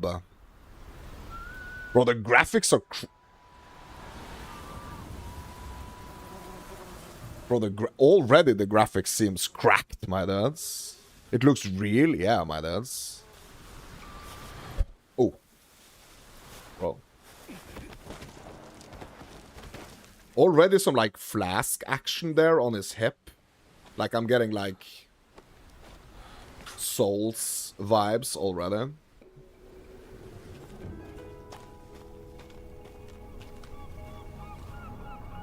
Oh my god, bro. Bro, that looks so real. Bro, it's almost like can this potentially be like another like Crimson Desert? Almost like a Crimson Desert feeling to like just watching the trailer. What? Bro, hold on. What the heck was that?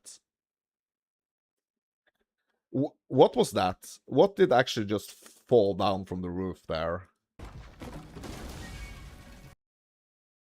Bro, is that a foot? But isn't that like a turtle shell? Bro, it looks like a foot or something. Okay, I was not gonna stop. I will see, okay? Yeah, I was not gonna stop. It's gonna take me a century to get through this video if I'm gonna keep stopping. Oh! He's having some chicken leg? Bro, first I thought it was pizza. What is that? He's eating rock. Yeah, I know it's dinner, but it's gonna have to wait, okay? What? Bro, are we like stranded on an island or something?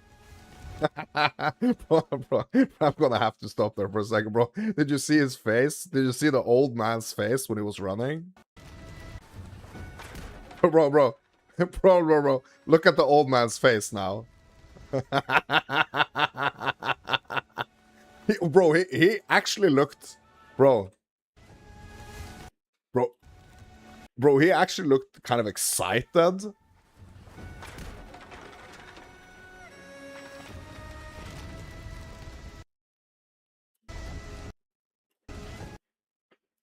Or is he only scared? Honestly, I think like it looked like he was kind of scared and excited at the same time. Bro, what are we doing with this raft?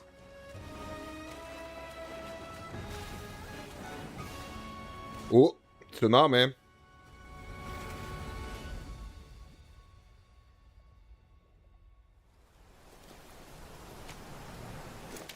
What's this?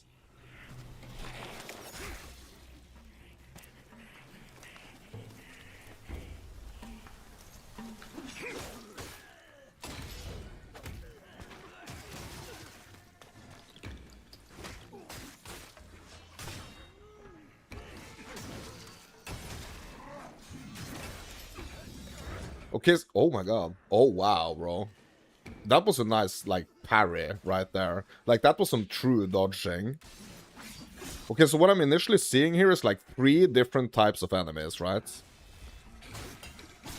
So it's this pole arm dude. It's those, like, smaller dudes with, like, maces. And it's this big dude who's just, like, observing in the background here.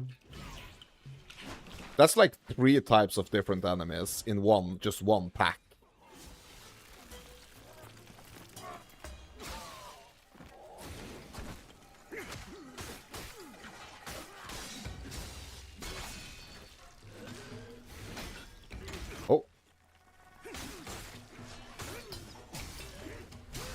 But I mean, this is like a proper fight. Like... But are they respawning? Like... Oh my god, bro. That was a dodge. Wow.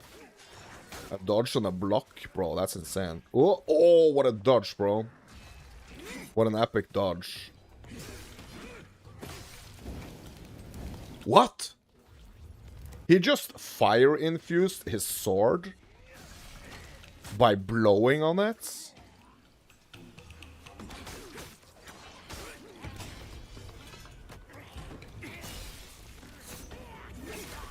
Oh, wow. Bro, that's so cool. Are you okay, old man? What?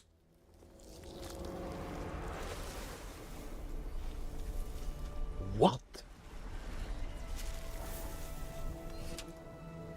What? What the heck just happened there? Like, initially, I thought it was just like his skin that kind of peeled off. He was gonna turn into dust or something. But, like, the entire freaking old man turned into some, like, flying particles here that we are chasing. Oh! Hold the heck up. We got some wolves. We got some wolves, my dudes. Oh, wow. Wow. And here we have an archer. Bro, so many different enemies in such a short span of time, my dudes.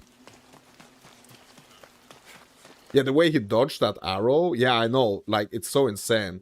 And it seems like there are, like, many different ways. Many, like, different ways. Okay, let me pause for a second. Yeah, like, many different ways for him to dodge. It's not like... He's not just, like, jumping to the side or, like, rolling back. It's really, really cool. Like, many different animations to, like, how he dodges. But it also seems like there's many different animations to how he takes down the enemies as well. That's really cool. Let's keep watching. What the heck are these dudes? Some, like, swamp monsters. What? Bro, what the heck did he... What? What did he do there? Okay, he threw something there. Like, some type of, like, fire grenade or something. Or, like, some type of... Like, a Molotov cocktail. Bro, and he's, like... sucking in the flames to his sword. What? Okay, so is that flame stored in the sword now? It is.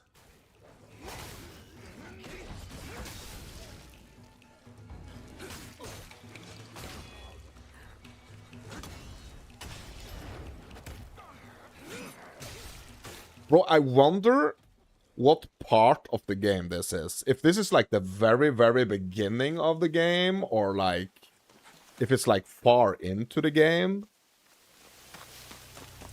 Like if this is the very beginning, bro. It is the beginning. Oh my god, bro. Really?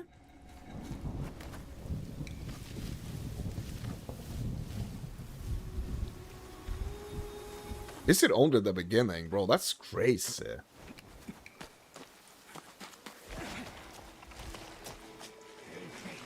Oh, another bog hair monster. That was a quick takedown. Okay, so we did not...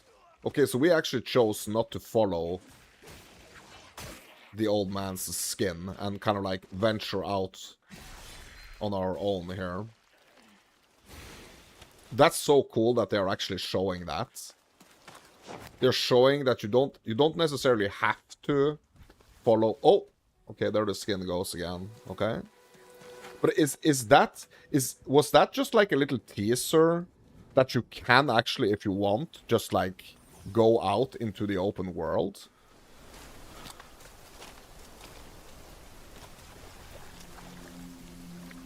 He was looking for loot, you think? Okay. Okay, what's happening here?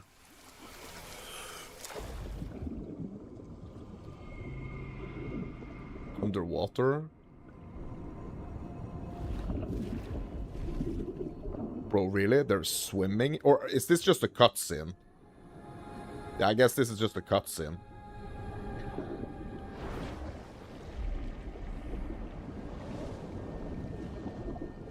What? There's actually a body down there?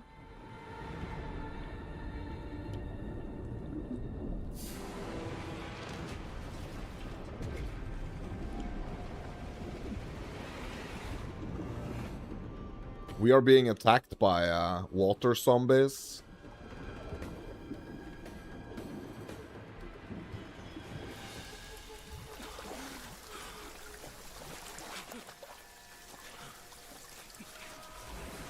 What? What? What? Bro. Oh my... Bro, that's an insane looking freaking anime, bro.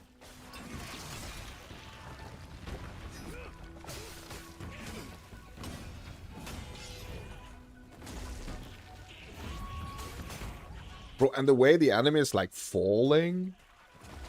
Oh yeah, and the destruction on the shell. Wow. Bro, that anime is so creepy though. We just woke something up from the deep, from the depths. What? He's pulling the shell off? What the heck?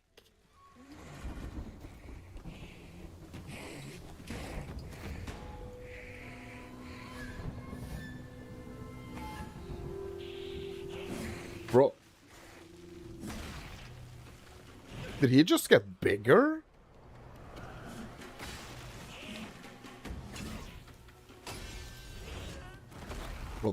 Bro, this is insane.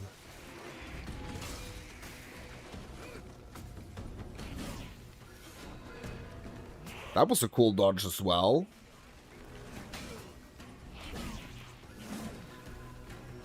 Like when he goes sideways like that. Just like barely as... What the heck was that? Bro, we have a... We have a companion here. We have an ancestral companion with us.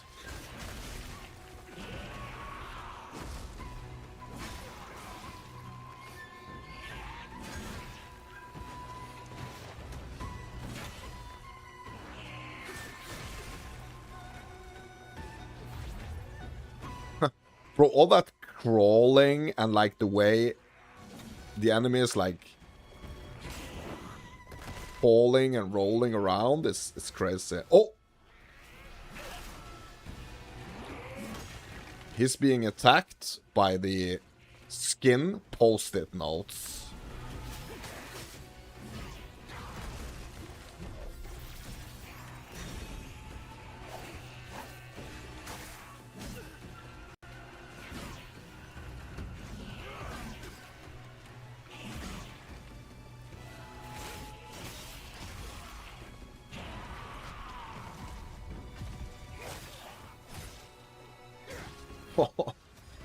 Oh my god, what? We just swapped to this dude? What? But where did the other dude go? Oh my god, bro. He's inside him? Damn, bro, that was a super attack. Oh yeah, he's inside him.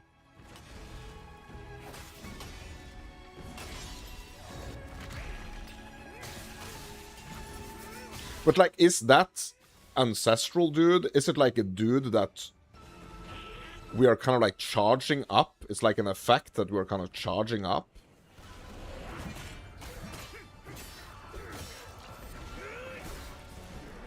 You think so? Yeah. Okay, let's watch how we finish this. Bro, is he gonna crawl back into the deep?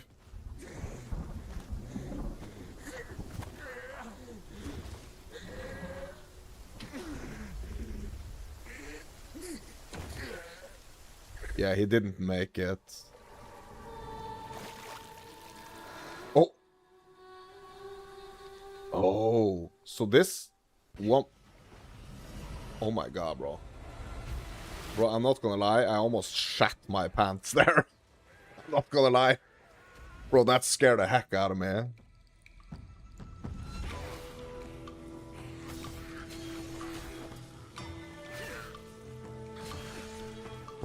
Bro, these are some, like, serious, creepy-looking monsters.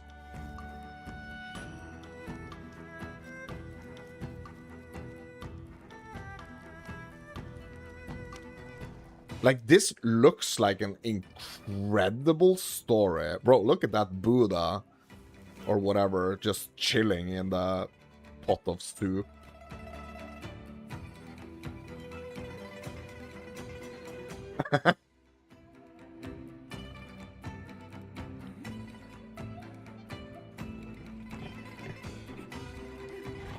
Oh.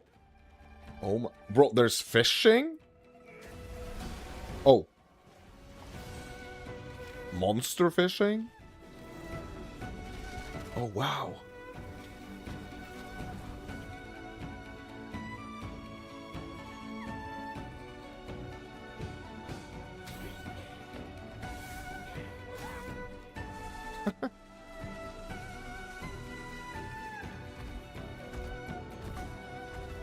What? Bro, that's like half, was that a mount? The mount was like half a big troll or something?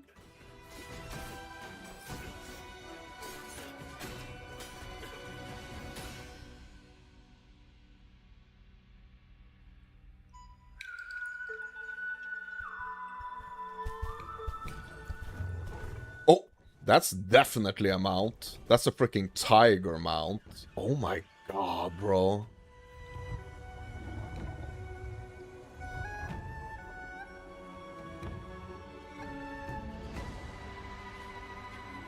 Bro. Bro, I'm not gonna lie, like, this has to be one of the freaking coolest gameplay trailers I've ever seen. Like, in my entire existence. I'm not gonna lie. You told me it looks insane? Yeah, bro, it looks freaking insane. Freaking, bro, that was extreme, bro.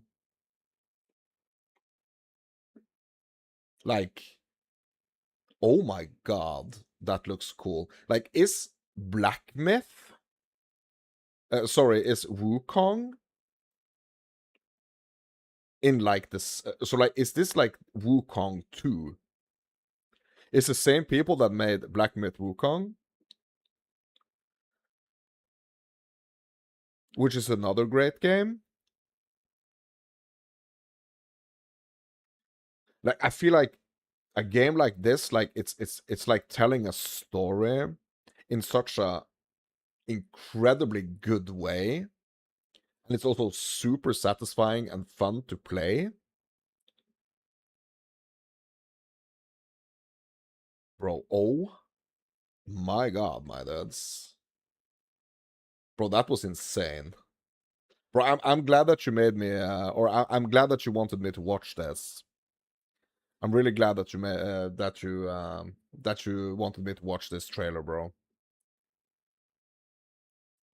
You're hyped for it. You love your Souls games. Yeah, 100%, bro. Like, I'm gonna have to make a proper series of the Souls games. Like I think I'm gonna have to kind of like start with Elden Ring and kind of work my way up from there. Oh my god, my dudes, that was crazy. What an epic ending to the stream. Elden Ring is the best one. Yeah, but it's also like the older one, right? Like it's the... So it's gonna have... Like the newer ones are gonna have some aspects to it that's probably like a little bit cooler than Elden Ring, right? And I also think it would be a good idea to kind of play them in order, right? I don't think I want to necessarily start with like the Souls, you know, like go all the way back there. Like I think those I want to maybe save for like a later time. I want to try to stay like kind of relevant, you know?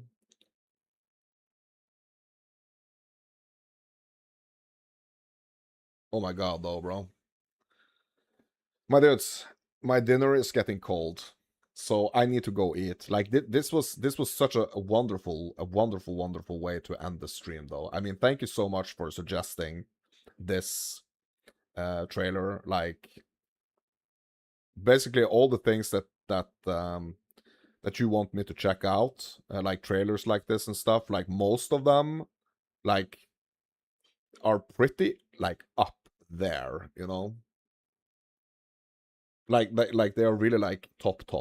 So I really appreciate that. Thank you so much.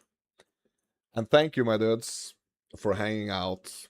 If you're here live or if you're watching the VOD, thank you guys ever so much. I'm Mounts and Fairy Tales. You are you. We just witnessed some freaking insane gameplay trailer right here. I'm gonna go have some freaking food. I'm gonna eat. I'm gonna have a rest. And I will catch you guys in the next one. In the next one, we will be covering the GGG live tomorrow. Super exciting. There's going to be news about 0.5.5, and hopefully it's going to be great news, my dudes. But that's going to be it for now. If you like what you see, hit me up with a like. If you want to see more content like this, consider subscribing. That's going to be it for now. It looks like I have a freaking pro going on right now. But yeah, that's going to be it. I hope to see you in the next one. Peace out, my dudes, and thank you for watching. See ya.